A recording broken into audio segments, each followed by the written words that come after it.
Yes I guess very good evening. तो आप सभी का बहुत बहुत स्वागत है।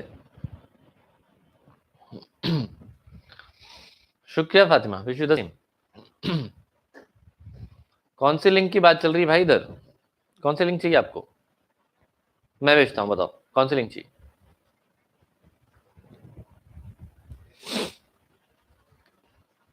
अमन गिरी कह रहा है कि पूछ रहा है कि बता रहा है सर आ गए आप, मतलब क्या सामने बैठा हूँ फिर कोई पूछने वाली बात होती? हद मचाते हो यार। चलो, है ना, करिए क्या स्टार्ट? करिए स्टार्ट। टेलीग्राम ग्रुप का, वेरी गुड। है ना, मेरी भी एक्चुअली अभी जस्ट मैंने रियलाइज किया कि जब भी मैं आईपैड स्टार्ट करता हूँ, लिखना स्टार्ट करता हूँ, तो मैं पहले ऐसे लिख के देखता हूँ। ऐसे लिख के देखता हूँ जैसे इसमें, है ना, इंक भरती हो। ऐसा नहीं है सौमिल, ऐसा नहीं होता है ना, टेक्नोलॉजी है ये। चलो करेगा स्टार्ट। शुक्रिया रिचा, शुक्रिया। चलो भाई देखिए, तो हमने जो है ना, हमने जो है क्या किया था कल। आपका unit number third almost almost हमारा खत्म होने को आ गया था। मिताक्षरी वाह, ग्रेट, शुक्रिया, थैंक यू सो मच। हमारा यूनिट नंबर थर्ड जो था, इसमें हम पढ़ रहे थे कि भाई पब्लिक पॉलिसी के अगेंस्ट में क्या होता है ना, opposed to the public policy बहुत सारी चीजें थी। आदर कह रहा है सर आपके लेक्चर भी प्राइवेट होने वाले हैं। मैं सोच नहीं रहा था, आपने बोला है तो कर देंगे। दिव्यांश बाबूराव मस्तानी देखा? क्या बनाया था, क्या बनाया था बाबूराव मस्तानी? आशीष सर को नहीं दिखाया क्या? अभी तक वायरल कैसे नहीं हुआ वो, है ना? बाबूराव मस्तानी जो है वो वायरल कैसे नहीं हुआ? चलो सुनो। तो यहां पर पहले एक बार क्विकली मैं आपको ऊपर ऊपर से बता देता हूं जो कल हमने रिकॉल किया था, पढ़ा था। क्या पढ़ा था? Agreement suppose to the public policy. तो oppose to the public policy क्या क्या होता है? तो ट्रेडिंग विद द एनिमी होता है। ट्रेडिंग विद द एनिमी का मतलब क्या होता है ना? प्रैक्टिस अगले हफ्ते से करेंगे। आय अशांत, है ना, आय अशांत अपन नेक्स्ट वीक से करेंगे। अभी मैं 3 दिन नहीं हूँ, है ना, एक बार मैं लौट आऊँ, है ना, मेरी वतन वापसी हो जाए और फिर जो है हम स्टार्ट करेंगे आपके प्रैक्टिस के साथ। ठीक है, ओके, चलिए। सर मेरे सारे रिश्तेदार आपके फैन हो गए। क्यों भाई, क्या दिखा दिया तूने ऐसा? ऐसा कौन सा लेक्चर दिखा दिया कि फैन हो गए भाई? चलिए सुनिए। तो पॉइंट नंबर 1 था यहाँ पर, agreement suppose to public policy में ट्रेडिंग विद द एनिमी।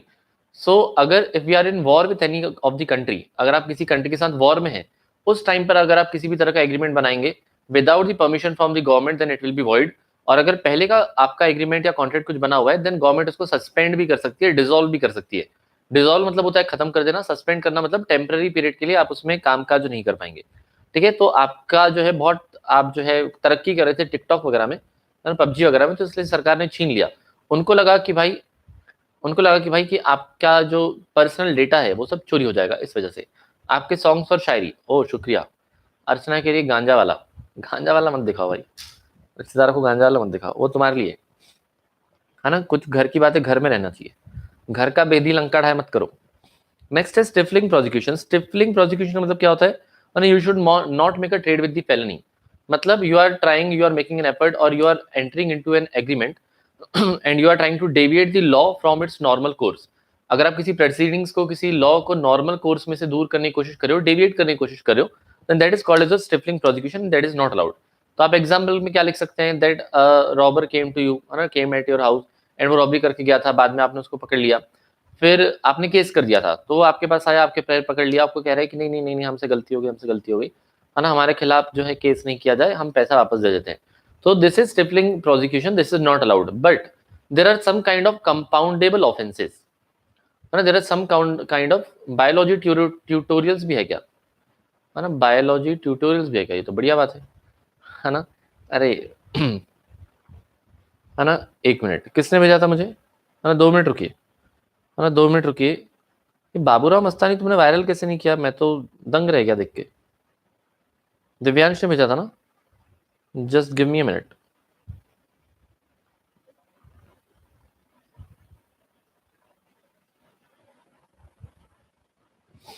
है ना, 1 मिनट दीजिए मुझे, 1 मिनट। राहुल कह रहा है आज जल्दी कैसे? आज सौमिल सर को बाहर जाना था। है ना, मुझे 1 मिनट दीजिए आप। आपने ये चीज यार कैसे वायरल नहीं की, मैं तो क्या बताऊं, इतनी जबरदस्त चीज है यार ये। एक मिनट दीजिए मुझे, जस्ट अ मिनट।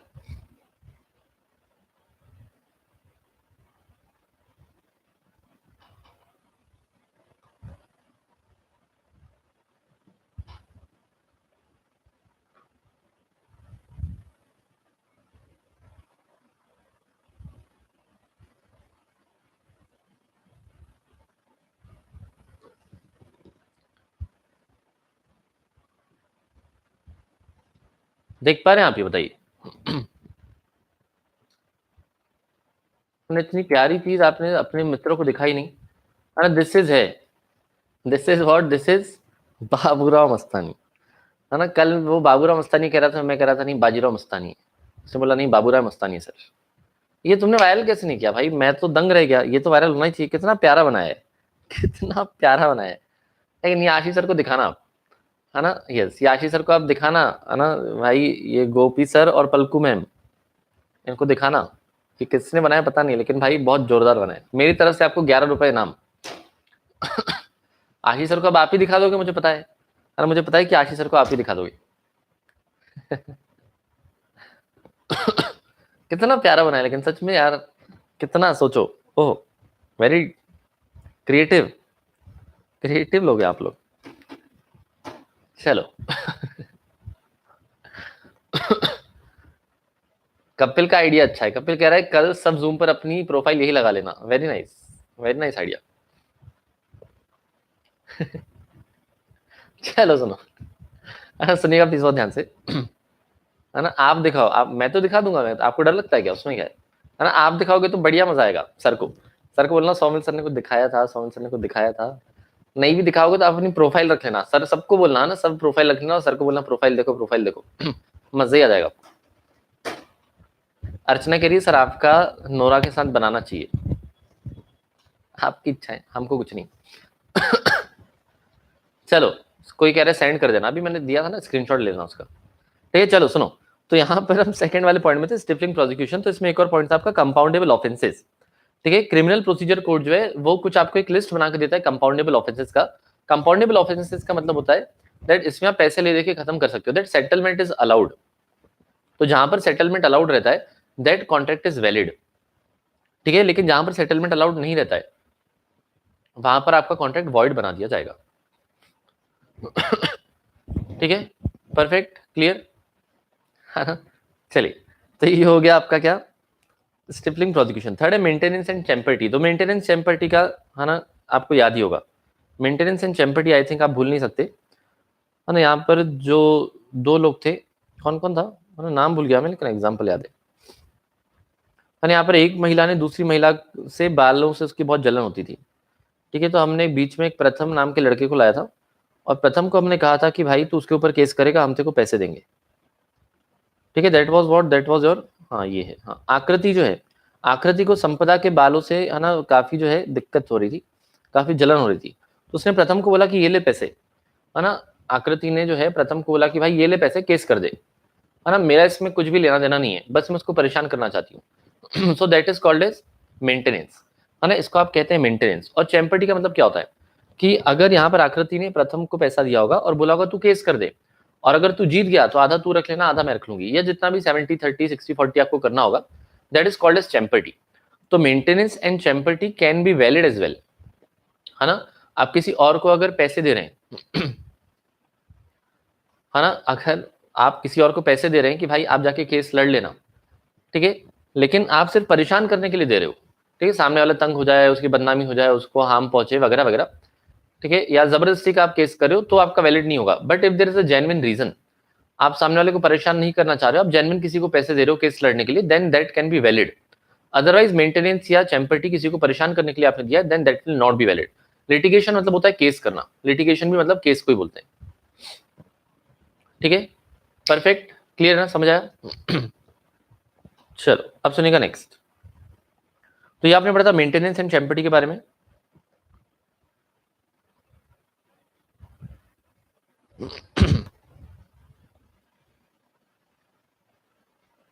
कहाँ गया, मेंटेनेंस चैम्पर्टी डन। नेक्स्ट है trafficking relating to public offices and titles. तो trafficking relating to public offices and titles में क्या होता था, कि भाई जो बेस्ट क्वालिफाइड पर्सन था आप उसको वहां तक पहुंचने नहीं दे रहे थे, आप लोगों को पैसा वैसा खिला रहे थे, है ना, एंड जो है आप डेजिग्नेशन हड़पने की कोशिश कर रहे थे। कोई गवर्नमेंट जॉब हो सकता है ना, कोई खेल रत्न हो सकता है, कोई अवार्ड हो सकता है, that is called as trafficking relating to public offices and titles, and that is not valid, है ना। पैसे वैसे खिलाना और किसी और को जो है कि उसको पोस्ट से हटवाना, दिस इज नॉट वैलिड। आपको एग्जाम्पल में दिया था कि आप किसी गवर्नमेंट ऑफिसर को पैसे दे रहे हो और बोल रहे हो कि रिटायर हो जाओ, है ना, आपकी राजगद्दी पे हम बैठा करेंगे, तो वो क्या कर सकता है, पैसे ले भी सकता है और कॉन्ट्रैक्ट को वॉइड भी बना सकता है, because this is relating to public offices, और trafficking relating to public offices, this is not allowed. है ना, परफेक्ट सर नहीं करेंगे शेयर, मतलब समझा नहीं मैं। आपको कोई सीक्रेट है तो मुझे आप बता सकते हो, कोई दिक्कत नहीं, मैं किसी को नहीं बताऊंगा। ठीक है, देखो ये मुझ तक पहुंचा, मैंने नहीं बताया ना आशीष सर को, अभी आप ही लोग बताओगे। ओके ये डन, क्लियर है। देन नेक्स्ट, है ना, ऐसे आपको एग्जांपल दिए गए थे। Next, marriage brokerage agreements. तो शादी को लेकर दलाली करवाना अलाउड नहीं है, लोगों को मिलवाना अच्छी बात है। ठीक है, शादी.com और वगैरह वगैरह जो भी आपको वेबसाइट पसंद हो वहां पर आप देखो, है ना, चेक करो, स्टॉक करो, वो सब अलाउड है। लेकिन अगर आप किसी को कहते हो कि वही चाहिए, है ना, लाके दो, तो फिर दैट इज नॉट वैलिड, है ना, वो बिल्कुल भी वैलिड पॉइंट नहीं रहेगा। टेंडर विंडर भी अलाउड है, टेंडर विंडर एप्लीकेशन है तो भी अलाउड है, उसमें भी क्या है भाई, मिलना जुलना है, कोई दिक्कत वाली बात नहीं। ठीक है, परफेक्ट, क्लियर है। चलो, माइज लाइक सर को आप ही बता दो, मैं बता दूंगा उसमें क्या। अपने यहाँ तेजस्वी लोग बता देंगे, लेकिन चिंता वाली बात नहीं है। आपने कल तक नहीं बताया तो मुझे बताना, मैं बता दूंगा। दिव्यानी नहीं मिला यार, प्रतीक दिव्यानी नहीं मिला। चलो नेक्स्ट है आपका interference with the course of justice. तो अगर आप कोर्स ऑफ जस्टिस में इंटरफेरेंस कर रहे हैं, मतलब क्या जज को पैसा खिला रहे हैं, है ना, विटनेस को पैसा खिला रहे हैं, तो ये सब चीजें अलाउड नहीं है। You are trying to corrupt them, है ना, या फिर यहाँ पर जो है आप जो जस्टिस करने में बाधा डाल रहे हो, आप मुश्किलें पैदा कर रहे हो, तो this is not valid. Interest against obligation मतलब क्या, कि भाई आप पर्सनल बेनिफिट कमाने की कोशिश कर रहे हैं, आपको हमने एजेंट वगैरह बनाया था लेकिन आप पर्सनली प्रॉफिट खाए जा रहे हो, सो जो अभी आप एग्रीमेंट करोगे वो भी हो जाएगा वॉइड। ठीक है, आपको मैनेजर बनाया था लेकिन आप पहचान वालों की अपने कॉन्ट्रैक्ट देते फिर रहे हो और उनसे पैसा वैसा लेते फिर रहे हो, सो this is not valid. Perfect, clear. Next, consideration unlawful in part. तो ये मैंने आपको बताया था कि अगर आपका थोड़ा सा कंसिडरेशन अनलॉफुल रहा तो कॉन्ट्रैक्ट हो जाता है पूरा का पूरा unlawful.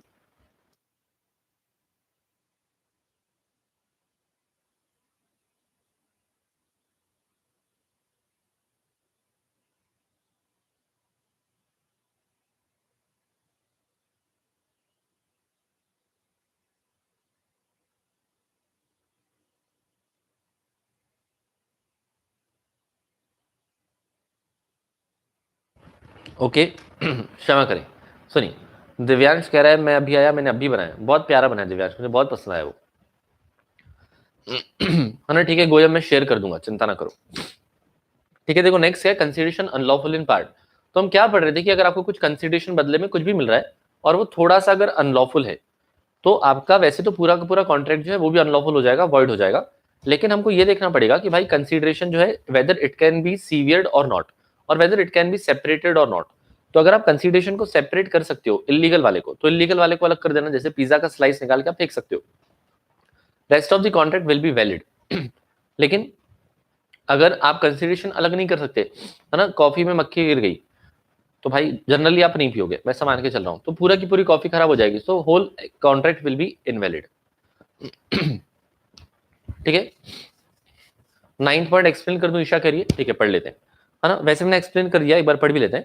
Bye virtue of section 24, by virtue of मतलब because of the reason of section 24, if any part of the single consideration for, है ना, if any part for the of the single consideration for one or more objects, or any one or any part of one of the several considerations for a single object. तो भाई हो सकता है कि आपके एक से ज्यादा ऑब्जेक्ट हैं या सिंगल ऑब्जेक्ट है। ठीक है, तो इन्होंने क्या, इसमें क्या बोला इन्होंने कि हो सकता है कि आपका, है ना, पहले लाइन में क्या बोला हुआ है कि भाई single consideration and multiple objects हैं, ऑब्जेक्ट 1 है, ऑब्जेक्ट 2 है, या फिर इसका उल्टा भी हो सकता है कि भाई है ना मल्टीपल कंसीडरेशन है, कंसीडरेशन 1 है और कंसीडरेशन 2 है और ऑब्जेक्ट एक ही है ना, और ऑब्जेक्ट एक ही है। जैसे कहने का मतलब है ना। सिंगल कंसीडरेशन मतलब क्या, जैसे फॉर एग्जाम्पल आपने मुझे 10,000 दिया, ठीक है, आपने मुझे 10,000 दिया और आपने बोला कि सर आप हमको दो चीजें सिखाओगे, ऑब्जेक्ट नंबर 1 लॉ और ऑब्जेक्ट नंबर 2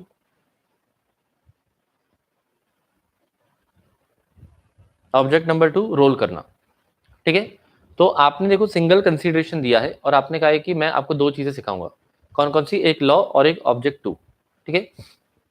तो इसमें देखो कंसीडरेशन तो कोई दिक्कत नहीं है, आपने 10,000 रुपए दिए, इसमें तो कोई दिक्कत नहीं है, ठीक है। और ऑब्जेक्ट 1 जो है, दिस इज लॉ, लॉ पढ़ाना इज वैलिड, इसमें कोई दिक्कत नहीं है, ठीक है। और ऑब्जेक्ट 2 है आपका, है ना, गांजा गांजा, ठीक है। यहाँ पर गांजे गांजे की बात चल रही है, तो यहाँ पर सुनना प्लीज बहुत ध्यान से, कि अगर किसी ऑब्जेक्ट को अलग कर दिया जाए, अगर आप ऐसा कहो कि नहीं सर हमको गांजा वांजा नहीं सीखना है, हमको सिर्फ लॉ सीखना है, तो अगर आप कॉन्ट्रैक्ट को अलग अलग कर सकते हो तो बहुत बढ़िया बात है ना। या तो ऑब्जेक्ट को अलग अलग करो या तो कंसीडरेशन को अलग अलग करो। तो अगर आप इलीगल पार्ट को, अनलॉफुल पार्ट को सेपरेट कर सकते हो तो उसको सेपरेट कर देना, rest of the contract will be valid. लेकिन अगर उसको अलग अलग नहीं किया जा सकता, है ना, आपने एक ही साथ बोला था, है ना, जैसे फॉर एग्जाम्पल यहाँ पर आपके दो कंसीडरेशन हो सकते हैं या ऑब्जेक्ट एक हो सकता है। जैसे फॉर एग्जाम्पल आप मुझे 10,000 भी दे रहे हैं और मुझे आप वॉच भी दे रहे हैं, तो दोनों चीजें एकदम वैलिड है ना। आप 10,000 भी दो और आप घड़ी भी दो, मुझे कोई दिक्कत वाली बात नहीं है। लेकिन आपका ऑब्जेक्ट जो है गलत था, ठीक है। आपका ऑब्जेक्ट था, आप हमें बोल रहे हो कि सर आप बताओ लोगों को चाकू कैसे मारना है ना, चाकू कैसे मारना है, चलाना नहीं है, मारना कैसे सर हमको ये सिखा दो। तो आपका ऑब्जेक्ट जो है अनलॉफुल हो गया। तो यहाँ पर कुछ अलग अलग नहीं कर सकते अपन। तो पूरा का पूरा ऑब्जेक्ट आपका अनलॉफुल हो या कंसीडरेशन अनलॉफुल हो, तो वहां पर, है ना, आपका पूरा का पूरा कॉन्ट्रैक्ट हो जाता है बर्बाद, ठीक है। लक्ष्मी कह रही सर कभी ट्राई किया है क्या गांजा, नहीं नहीं ट्राई नहीं किया है ना, लेकिन सुना बहुत है, ठीक है, परफेक्ट क्लियर। चलिए अब देखो नेक्स्ट,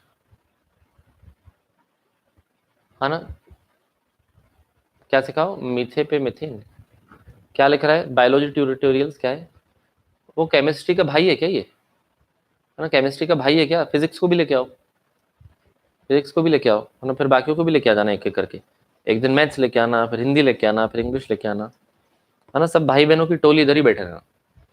चलो समझ आया क्या ये। अब देखो next, this section is an obvious consequence of the general principle of section 23. So there is no promise for a for a lawful consideration if there is anything illegal in consideration which must be taken as a whole, है ना। इन simple words, है ना, इन simple words में ये क्या कहना चाह रहे हैं, केमिस्ट्री अलग है, बायोलॉजी अलग है, फिजिक्स भी लेके आओ एक, है ना, फिर आप तीनों की जो है हम जोड़ी बनाएंगे, है ना, त्रिमूर्ति बनाएंगे, आपको बिठाएंगे हम अपने सामने। तो यहाँ पर क्या बोला है, if any of the part is illegal, if any of the part is illegal, either the object or the consideration, then whole contract can be taken considered as illegal. तो अगर आपका थोड़ा सा भी हिस्सा अगर इलीगल हुआ तो आप पूरे के पूरे कॉन्ट्रैक्ट को इलीगल मान सकते हो, ठीक है। The general rule is that where the legal part of a contract can be severed from the illegal part. General rule क्या है, अगर लीगल पार्ट को इलीगल पार्ट से अलग किया जा सकता है, द बैड पार्ट में बी रिजेक्टेड, जो जो आपको अच्छा नहीं लगा, है ना, बैड पार्ट में be rejected and good one can be retained, but where illegal part can not be सीवियर्ड। Severe करने का मतलब होता है अलग करना। तो अगर अलग करना पॉसिबल नहीं है तो पूरा का पूरा हो जाएगा वॉइड, ठीक है। बताइए क्लियर हुआ, हाँ या ना, समझ आया, परफेक्ट है ना, बहुत बढ़िया। चलिए तो ये आपने कल पढ़ा था, होपफुली आपको सारे के सारे पॉइंट्स क्लियर हैं। अब हम आगे चल रहे हैं एक्सप्रेसली डिक्लेयर्ड वॉइड एग्रीमेंट्स। अभी एक्सप्रेसली डिक्लेयर्ड वॉइड एग्रीमेंट्स मतलब क्या है, सर कॉन्ट्रैक्ट एक्ट का पार्ट 2 कहाँ अपलोडेड है। अब मैंने कल ऑफिस में बोला तो था, उन्होंने बोला तो है मुझे कि उन्होंने अपडेट कर दिया प्लेलिस्ट में, मैं एक बार चेक कर लूंगा, ठीक है, इफ यू नो।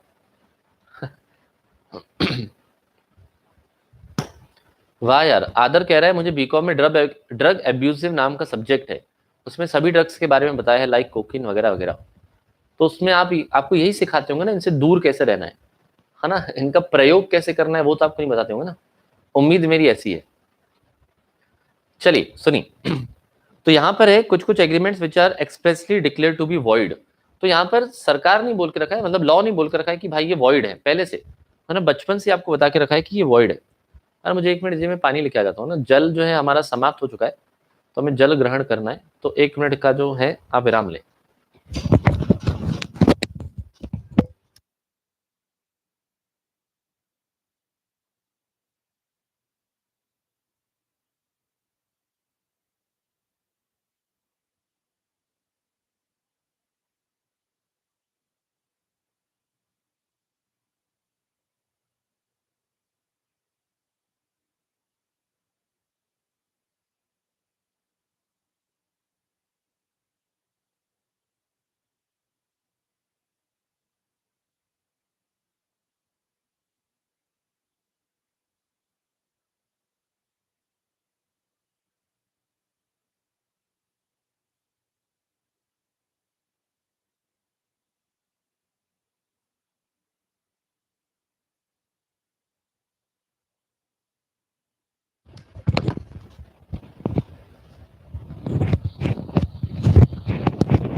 चलिए भाई करेगा स्टार्ट।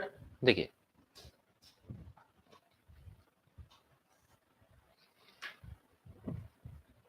गुरु नानक देव यूनिवर्सिटी अमृतसर पंजाब, अच्छा इसलिए पंजाब में जरूरत होगी ना, इसलिए वैसे वो आपको सब्जेक्ट डाला है। बहुत बढ़िया है ना, काफी प्रोएक्टिव सरकार है।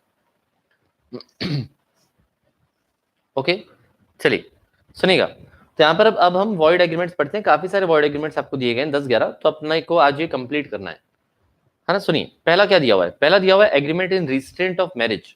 रिस्ट्रेंट का मतलब क्या होता है, रिस्ट्रेंट का मतलब होता है रुकावट डालना। ठीक है, रिस्ट्रेंट का मतलब होता है रुकावट डालना। ओके, रिस्ट्रेंट का मतलब होता है रुकावट डालना। तो अगर आपने, है ना, फिजिक्स वाले भी आ गए, बहुत बढ़िया। चलो सुनो अब यहाँ पर फोकस करो, हाँ ना, वो फिजिक्स केमिस्ट्री बाद में पढ़ लेंगे, अपने को ऐसी नफरत है। चलो सुनो, तो यहाँ पर agreement in restraint of marriage में आपको क्या बताया, मतलब ये क्या कहते हैं कि अगर आप शादी में रुकावट डाल रहे हो, बाधा डाल रहे हो, ठीक है, अगर आप किसी को कह रहे हो कि ब्याह मत रचाओ, है ना, अगर आप किसी को कह रहे हो कि ब्याह मत रचाओ, शादी मत करो, निकाह मत करो, तो ये अच्छी बात नहीं होती है, ये आपके संस्कारों के खिलाफ है। ठीक है, तो सच kind of agreements will be void. जैसे फॉर एग्जांपल आपने नोरा फतेही यहाँ पर आ चुकी है, तो सपोज आपने नोरा फतेही को यहाँ पर पैसे दिए, है ना, 10 लाख रुपए दिए, है ना, 1 करोड़ रुपए दिए। सर आपने, सर आप इग्नोर क्यों करते हो, क्योंकि मुझे केमिस्ट्री पसंद नहीं है तो मैं इग्नोर करता हूँ। सुनिए, तो आप सबने क्या किया, आप सबने चंदा इकट्ठा किया और आपने नोरा फतेही को दे दिया और 1 करोड़ रुपए दिया, और आपने नोरा फतेही को कहा कि भाई 100 मिल से ब्याह मत रचाना, है ना, 100 मिल से आप शादी नहीं करेंगे, आपने उसको ऐसा कहा। तो नोरा इतनी मासूम थी बेचारी, उसने 1 करोड़ रुपए ले लिए, लेकिन अल्टीमेटली मोहब्बत तो मुझसे करती थी, है ना, तो उसने मुझसे शादी कर ली, और आप सब पहुंच गए 1 करोड़ वापस दो, वापस दो, वापस दो, तो आप 1 करोड़ वापस नहीं ले पाओगे। ठीक है, और उस 1 करोड़ का वो बेचारी 2 BHK फ्लैट ले चुकी होगी। ठीक है, समझ आया। तो दिस, ये क्या था, this was an agreement in restraint of marriage. भाई इसको जिससे शादी करनी करने दो, तुमको क्या दिक्कत हो रही है ना, तो ये आपको अलाउड नहीं है ना, ये आपको अलाउड नहीं है। So every agreement in restraint of marriage of any person other than a minor is void. अगर आप किसी भी एग्रीमेंट करते हो ताकि शादी कोई ना करे, but other than a minor is void. Other than a minor क्यों बोला है, क्योंकि माइनर तो वैसे भी नहीं कर सकता, है ना। आप 17-17 साल के इसमें आप सोच रहे हैं, है ना, 17-17 साल की उम्र में अगर आप सोच रहे हैं कि शादी कर लें, तो वह दिक्कत वाली बात है। ओके परफेक्ट क्लियर, है ना। चलिए अब देखो next. So if a person being a major, मतलब Nora agrees for good consideration not to marry, मुझसे ब्याह नहीं रचाएगी, उसने कहा, this promise is not binding and considered as void agreement, और उसको वॉइड मान लिया जाएगा। Very simple. ठीक है, परफेक्ट क्लियर, समझ आया ना। गांजों की रेस में एक गांजे ने बाजी मारी, लेकिन वो इनाम लेने से मना कर देता है, कहता है कि ये भी कोई खेल है जिसका इनाम ही कंघी और तेल है। चलो यहां तक क्लियर है, समझ आया। Point number 1। पॉइंट नंबर 2, है ना, Kanika is like, sir Kanika देखो, कनिका इंटरनल खबर लाई है। कनिका कह रही है नोरा का ऑलरेडी बॉयफ्रेंड है टेरेंस सर, है ना। ये कनिका राजपूत वही है ना, जिसको पता था कि हमारे ट्यूशन वाली दीदी ने स्टूडेंट को फंसाया था, है ना, ये वही कनिका है। तो मैं इसकी, है ना, गॉसिप और बातों पर काफी भरोसा रख सकता हूँ, ऐसा मुझे लगता है ना। बहुत बढ़िया कनिका, प्राउड ऑफ यू। चलो ठीक है, रहने दो उनको, लेट देम एंजॉय देयर, कोई दिक्कत नहीं। चलो, है ना, यहाँ पर देखो, मैं चन्ना मेरा गा लूंगा लास्ट में, आई डोंट माइंड। नेक्स्ट देखो, नेक्स्ट है आपका agreement in restraint of trade. बच्चे बोल रहे हैं सर हम तो भूल गए थे वाली कहानी, आपने याद दिला दी। है ना, सुनो, रिया पूछ रही टेरेंस इज गे ना, मैं नहीं मिला वहां उससे, आप मिलके पूछ लेना एक बार। या किसी लड़के को भेजना ट्रायल के लिए। Agreement in restraint of marriage, मतलब शादी में रुकावट डालोगे तो अलाउड नहीं है। Second, agreement in restraint of trade. Agreement in restraint of trade का मतलब क्या होता है कि आप किसी के साथ कॉन्ट्रैक्ट कर रहे हो कि आप धंधा मत करना, है ना, आप किसी के साथ कॉन्ट्रैक्ट कर रहे हो कि भाई धंधा मत करना, तो ये तो गलत बात है ना, ये तो गलत बात है कि नहीं। मुझे बताओ, है ना, मुझे बताओ कि समझो कि मैं बहुत प्यारे प्यारे बैनर्स और पोस्टर्स बनाता हूँ, ठीक है, मैं समझो बहुत ही प्यारे प्यारे बैनर्स और पोस्टर्स बनाता हूँ, है ना, हीरो हीरोइन वगैरह वगैरह के, है ना, थंबनेल्स वगैरह में आपके लिए, है ना, ऐसे इंडस्ट्री में मैं बहुत फेमस हूँ समझो, है ना, ड्राइंग के लिए और ये अलग अलग अलग अलग प्रकार की क्रिएटिविटी करने के लिए, तो मैं बहुत फेमस था। फिर अचानक से जो है कंपटीशन में दिव्यांश आ गया, है ना, दिव्यांश ने बोला कि सर आप क्या बनाओगे, मैं बनाता हूँ। है ना, बाबूराव मस्तानी। ठीक है, दिव्यांश ने बोला कि मैं बनाता हूँ, तो यार मैं तो देख के घबरा गया, मैं बोला बहुत जबरदस्त बनाया इसने बाबूराव मस्तानी, है ना। तो मैंने दिव्यांश को पैसे दिए, है ना, सुनिएगा प्लीज बहुत ध्यान से। मैंने दिव्यांश को पैसे दिए, मैंने दिव्यांश को 2 लाख रुपए दिए, और मैंने कहा कि भाई तू ये वाला काम नहीं करेगा, तेरे को जीवन में जो करना है कर, लेकिन तू ये पोस्टर्स और बैनर्स और थंबनेल्स नहीं बनाएगा। ठीक है, तो दिव्यांश हो सकता है कि मुझसे 2 लाख रुपए ले ले, और बाद में फिर से वो चालू हो गया, है ना, बाबूराव मस्तानी वगैरह वगैरह बना रहा है। तो अगर वो ऐसे बाबूराव मस्तानी वाले काम कर रहा है तो बिल्कुल वैलिड है, क्योंकि मैं किसी को काम करने से रोक नहीं सकता, मेरे पास कोई अधिकार नहीं है, मेरे पास जो है कोई अधिकार नहीं है कि मैं किसी को रोक दूं कि आप काम ना करो। So agreements in restraint of trade are also not valid. Marriage को रोक रहे थे तो भी वैलिड नहीं है, ट्रेड को रोक रहे तो भी वैलिड नहीं है। ठीक है, क्योंकि अगर मैं किसी को रोक दूं कि आप धंधा नहीं करोगे तो क्या करेगा बेचारा फिर वो, है ना, कमाएगा क्या और खाएगा क्या। सही बात है ना, परफेक्ट है ना। तो ये बिल्कुल अलाउड नहीं है, मतलब ये इनवैलिड रहेगा। लेकिन लेकिन लेकिन प्लीज बहुत ध्यान सुनेगा, अगर आपका रिस्ट्रेंट ऑफ ट्रेड, अगर आपका रिस्ट्रेंट ऑफ ट्रेड रीजनेबल है, अगर आपका रिस्ट्रेंट ऑफ ट्रेड रीजनेबल है ना, तो वो रहेगा वैलिड, है ना। अगर आपका रिस्ट्रेंट ऑफ ट्रेड रीजनेबल है ना, तो वो बिल्कुल रहेगा वैलिड। ठीक है, कहने का मतलब, इफ यू नो, बेटा रुक जाओ, है ना, मैं प्लेलिस्ट अपलोड करवा दूंगा, चिंता ना करो, अभी प्लीज यहां पर फोकस करो। ठीक है, इफ यू नो, और प्लीज टाइम ना करो। ठीक है, चलो सुनो, सिजल क्रिएट सर डोंट कराए, किस बारे में, वो टेरेंस के साथ वाला, कोई दिक्कत नहीं, है ना। वो गुल खिला रही है तो हम भी बदले में गुल खिलाएंगे। चलो सुनो, तो यहाँ पर क्या है ना, यहाँ पर अगर आपका रिस्ट्रेंट रीजनेबल है ना तो चल जाएगा। कहने का मतलब सुनो प्लीज बहुत ध्यान से, है ना। अब समझो कि, है ना, समझो यहाँ पर फातिमा जो है ना, यहाँ पर फातिमा जो है, फातिमा ने सपोज एक ठेला डाला और वो बेच रही है मोमोज, है ना। फातिमा जो है वो मोमोज बेच रही है, उसके बाजू में एक और मोमोज वाला आ गया, वो भी बहुत बढ़िया बनाता था। तो फातिमा ने उसको बोला कि आप धंधा करो, हमको दिक्कत नहीं है, लेकिन आप हमसे 2 किलोमीटर दूर रहो, है ना, आप हमसे जो है 2 किलोमीटर दूर रहो, और ये लो हमारे हमसे 20,000 रुपए, है ना, 2 किलोमीटर दूरी आप काम करना, तो ये हो जाएगा वैलिड, है ना। ये बिल्कुल वैलिड है क्योंकि रीजनेबल है, आप उसको पूरा थोड़ी रोक रहे हो, है ना। आप जो है, कनिका कह रही है सर मेरी मासी ने बताया था, सॉरी सर दिल तोड़ दिया आपका। ये बहुत इंटरेस्टिंग फैमिली दिख रही है मुझे, है ना, मुझे लग रहा है कि मुझे इनके साथ एक दिन बैठना पड़ेगा पूरा, और एक हफ्ता बिता लिया तो मैं पूरा भी गॉसिप किंग बन जाऊंगा मैं भी, है कि नहीं कनिका। मासी ने बताइए, है ना, बहुत बढ़िया यार। सलमान शादी कब कर रहा है पूछ के आना प्लीज, बताना मुझे, है ना। चलो सुनो, तो यहाँ पर क्या है कि ये वाला रिस्ट्रेंट ना वैलिड वैलिड है क्योंकि रीजनेबल है, बिल्कुल आप मना कर सकते हो, कोई दिक्कत वाली बात नहीं है। This can be point number 1, है ना। एग्जाम्पल नंबर 2, एग्जाम्पल नंबर 2, है ना, सपोज मुझे कहा गया, सपोज मुझे कहा गया कि, है ना, सपोज मुझे कहा गया, मुझे नहीं कहा गया, सपोज पवन सर को कहा गया, है ना, सपोज पवन सर को कहा गया कि पवन सर अगर आप कभी यूनिक छोड़ के जाते हो, है ना, सुनिएगा प्लीज बहुत ध्यान से, सपोज पवन सर को कहा गया कि अगर पवन सर अगर आप यूनिक छोड़ के जाते हो तो आप जिंदगी भर नहीं पढ़ाओगे, है ना, आपने जिंदगी भर नहीं पढ़ाओगे, कहीं नहीं पढ़ाओगे, किसी अकेडमी में नहीं पढ़ाओगे, खुद का भी नहीं पढ़ाओगे, तो ये रिस्ट्रेंट ऑफ ट्रेड कर रहे हैं, ये वैलिड है कि इनवैलिड है, हाँ ये वैलिड है कि इनवैलिड है। केनेथ डिसूजा, सलमान खान आज मीराबाई चानू से मिला, हाँ, और मीराबाई चानू ने इसको एक मफलर दी थी, और जिसमें ना यहाँ पर डियर छपा हुआ था, हिरन छपा हुआ था। कितने सैविज सैविज प्लेयर्स है अपने, सोचो, हिम्मत देख रहे हो। तो ये इनवैलिड रहेगा क्योंकि ये क्या है, ये अनरीजनेबल है। ठीक है, तो ये रिस्ट्रेंट ऑफ ट्रेड है, this is not allowed. Perfect, समझ आया। तो देखो अगर वैलिड रहता है, मतलब रीजनेबल रहता है तो चलेगा। जैसे फॉर एग्जाम्पल, है ना, फॉर एग्जाम्पल यहाँ पर अनमोल राठौर जो है, नाम में कितना वजन है देखो, है ना, अनमोल राठौर जो है, अनमोल क्या कर रहा था, अनमोल राठौर जो है ना, वो कछुआ छाप अगरबत्ती बना रहा था, है ना, अनमोल राठौर जो है वो ना कछुआ छाप अगरबत्ती बना रहा था। तो है ना, इसका काफी ब्रांड फेमस हो गया था, अनमोल राठौर जो है उसका ये ब्रांड काफी फेमस हो गया था। तो इसने अपना ये पूरा का पूरा बिजनेस किसी और को बेच दिया, है ना, उसने अपना ये पूरा का पूरा बिजनेस किसी और को बेच दिया, और जिसने भी खरीदा तो उसने बोला कि भाई ये हम आपका बिजनेस खरीद रहे हैं ना, तो आप सिमिलर बिजनेस नहीं करोगे, आप सिमिलर टाइप का बिजनेस नहीं करोगे, ठीक है, या फिर कुछ टाइम तक नहीं करोगे, या हमारे एरिया में नहीं करोगे।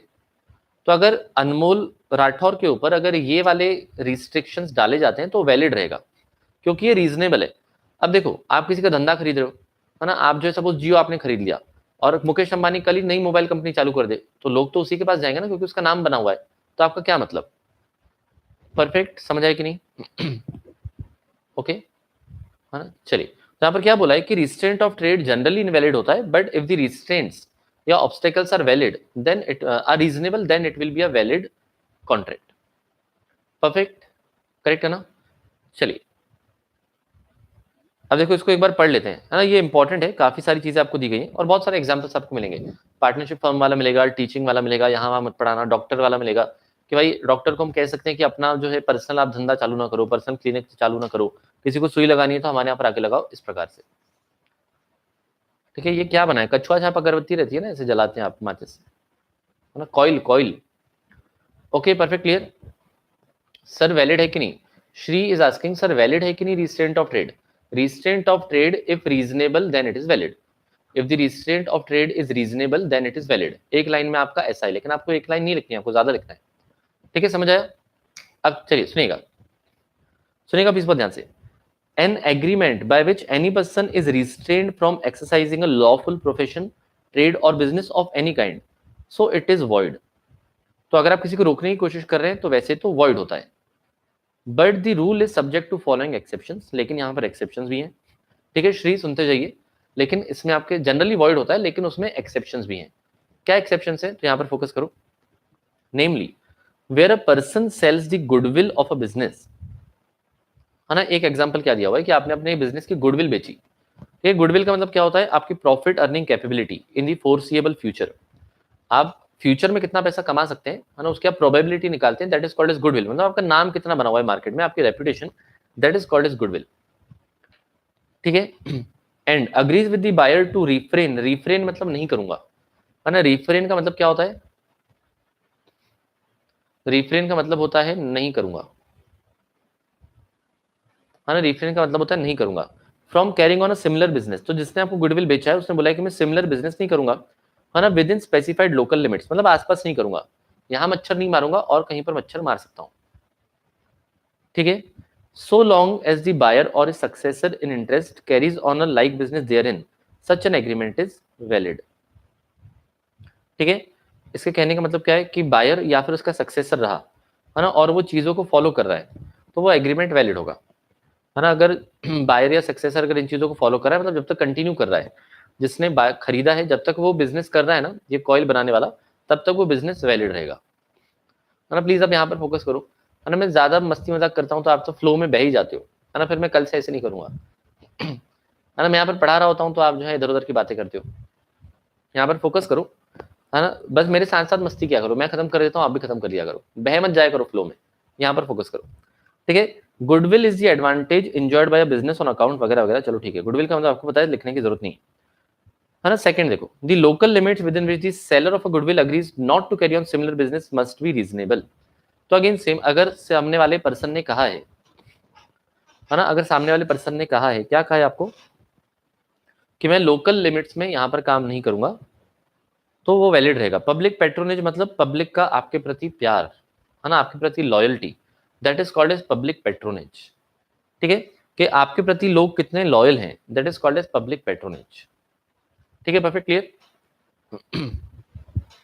है ना। चलिए, Unacademy for commerce is saying hello sir, we are increasing your salary by 1 lakh rupees, है ना। बेटा हमको सैलरी नहीं मिलती है, हम एम्प्लॉय नहीं है। ठीक है, यूनिक एकेडमी फॉर कॉमर्स, सुनो। चलो, नेक्स्ट है आपका अंडर सेक्शन 36, और आपके इसमें तो वैसे भी कुछ नहीं मिल रहा है, हाँ ना, आपके इसमें तो सेवा वाला काम है। Under section 36 of the Indian Partnership act, अब पार्टनरशिप एक्ट का आपको सेकंड एग्जांपल दिया हुआ है, पहले आपको ये, है ना, कॉइल वाला दिया हुआ, अब सेकंड सुनो। Under section 36 of the Indian Partnership Act 1932, if an outgoing partner, मतलब कोई अगर पार्टनर छोड़ के जा रहा है, उसने एग्रीमेंट किया है with the continuing partners that he will not carry on any similar business, है ना, to that of the firm within specified period or within specified local limits. तो अगर आप देखो कहीं पर पार्टनर थे और जब आप पार्टनरशिप फर्म छोड़ के जा रहे थे, तो आपने पार्टनरशिप फर्म से क्या एग्रीमेंट पहले ही करके रखा था, फॉर एग्जाम्पल, कि जब आप पार्टनरशिप फर्म छोड़ के जाएंगे तो आप कुछ टाइम के लिए सेम बिजनेस नहीं करेंगे, या आपके एरिया में हम सेम बिजनेस नहीं करेंगे, तो ये कॉन्ट्रैक्ट भी वैलिड होगा, क्योंकि जो रिस्ट्रिक्शंस डाले गए हैं, है ना, क्योंकि जो रिस्ट्रिक्शंस डाले गए हैं वो रिस्ट्रिक्शंस होते हैं आपके रीजनेबल, है ना, क्योंकि रीजनेबल है तो इसमें कोई दिक्कत वाली बात नहीं है। ओके, है ना, perfect. Such an agreement thought in restraint of trade will be valid, है ना, though in restraint of trade will be, ये वैलिड रहेगा अगर आपके रिस्ट्रिक्शंस रीजनेबल हैं तो बॉटम लाइन इन्होंने यही बोला है कि वैसे तो आपका रिस्ट्रेंट ऑफ ट्रेड वॉइड है, लेकिन अगर वो रिस्ट्रेंट रीजनेबल है तो वैलिड होगा। आगे, similarly under section 11 of the act, an agreement between partners not to carry on competing business during the continuance of partnership is valid। तो एक और एग्जांपल दिया गया है कि आपने किसी को पार्टनर रखा और उसको आप कह रहे हो कि जब तक आप हमारे पार्टनर हो, है ना, जब तक आप हमारा हाथ थाम के यहीं पर बैठे हुए हैं, यहीं पर खड़े हुए हैं, तो तब तक आप हमारे जैसा ही बिजनेस नहीं करोगे, हमारे कंपटीशन में आप नहीं उतरोगे, तो ये भी कॉन्ट्रैक्ट वैलिड रहेगा क्योंकि आपके टर्म्स एंड कंडीशंस रीजनेबल हैं। But an agreement of service by which the employee binds himself during the term of his agreement not to compete with the employer is not in restraint of trade। तो एक और example आपको दिया हुआ है कि यहाँ पर आप कहीं पर आके जॉब कर रहे हो, ठीक है, आप किसी डेंटिस्ट के पास गए और आप वहां पर जाके सपोज जॉब कर रहे हो, और आपने डेंटिस्ट को क्या बोला कि हम जब तक आप यहाँ पर काम कर रहे हैं हम खुद अलग से किसी का जो है दांत नहीं निकालेंगे, है ना, हम अलग से किसी का भी दांत नहीं निकालेंगे, मतलब हम आपके कॉम्पिटिशन में काम नहीं करेंगे जब तक हम आपके यहाँ पर एम्प्लॉय हैं, तो ये भी हो जाएगा एकदम वैलिड, है ना, ये भी आपका हो जाएगा एकदम वैलिड। ठीक है, परफेक्ट, क्लियर हुआ, है ना। चलिए, है ना, प्लीज यहाँ पर फोकस करो यार, आपकी पंचायत करने के लिए अलग से टेलीग्राम ग्रुप बना हुआ है, वहां पर कर लेना आपको जो करना है, अभी यहाँ पर फोकस करो। Done, clear. तो ये आपका क्या हो गया, agreements in restraint of trade. तो इन सिंपल वर्ड्स क्या होता है, agreement in restraint of trade is generally void, but if the restraints are reasonable then the agreement will be valid. उसमें आप अलग अलग टाइप का एग्जांपल डाल सकते हैं। अब देखिए नेक्स्ट, है ना, अब देखिए नेक्स्ट है आपका example number 1, B a physician and surgeon employs A as an assistant. तो मोरलेस वैसे एग्जांपल है, तो एकदम फटाफट पढ़ रहा हूं, प्लीज बहुत ध्यान सुनना, है ना। B a physician and surgeon employs A as an assistant for term of 3 years। उसने ए को 3 साल के लिए असिस्टेंट रखा एंड ए ने अग्री किया कि वो एज अ प्रैक्टिस कहीं एज अ सर्जन कहीं पर प्रैक्टिस नहीं करेगा अगले 3 साल के लिए। The agreement is valid and A can be restrained by an injunction.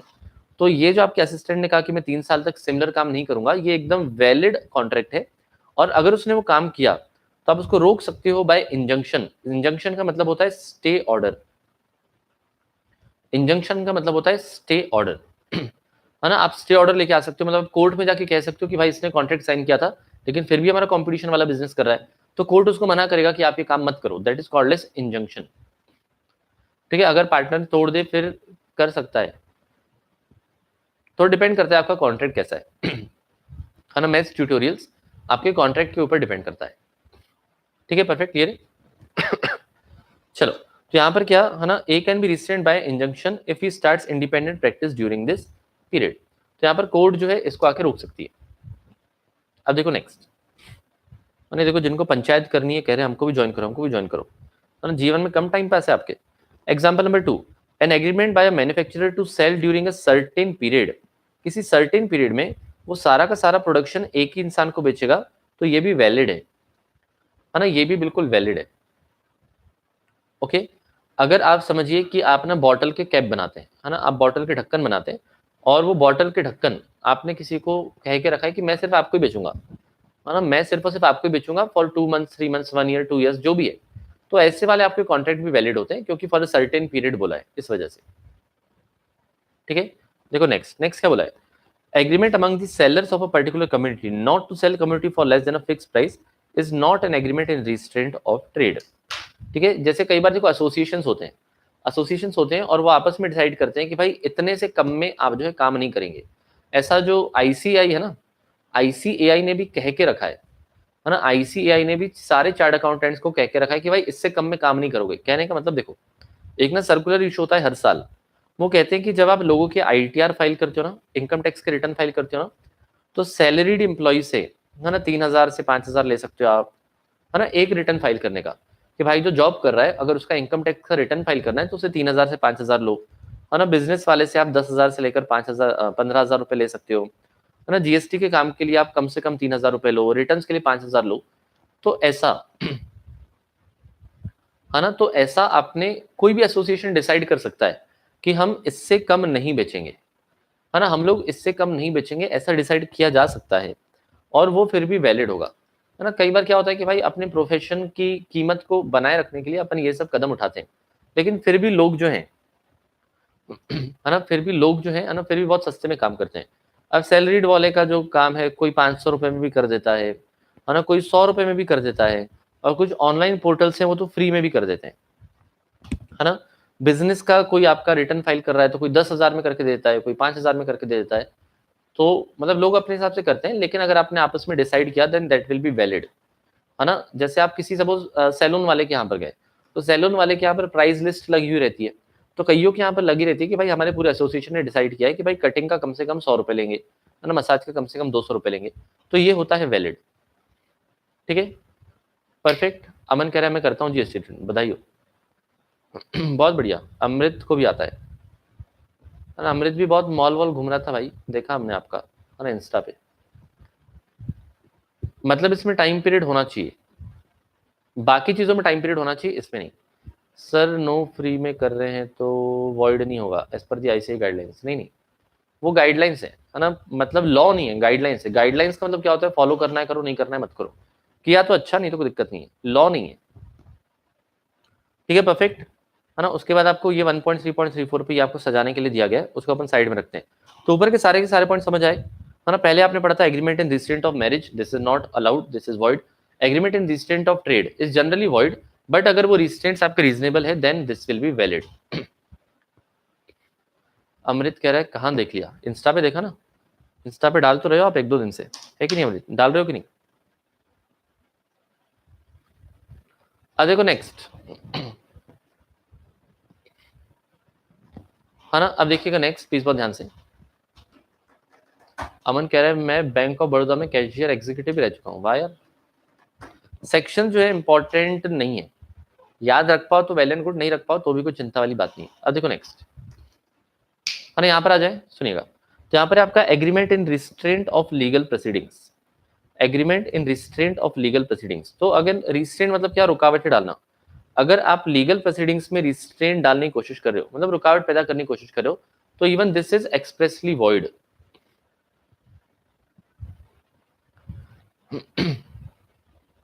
है ना।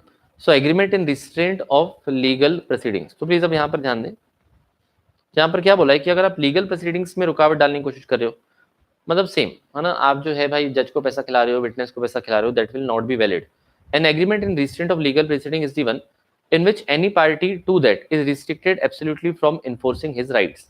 तो अगर आप किसी को उसके राइट्स यूज करने से रोक रहे हो, आप अगर किसी को उसके अधिकार यूज करने से रोक रहे हो, तो वो भी आपका अवॉइड होता है ना, under a contract through a court or which abridges the usual period of starting legal proceedings. Abridges मतलब कम करना, रिड्यूस करना।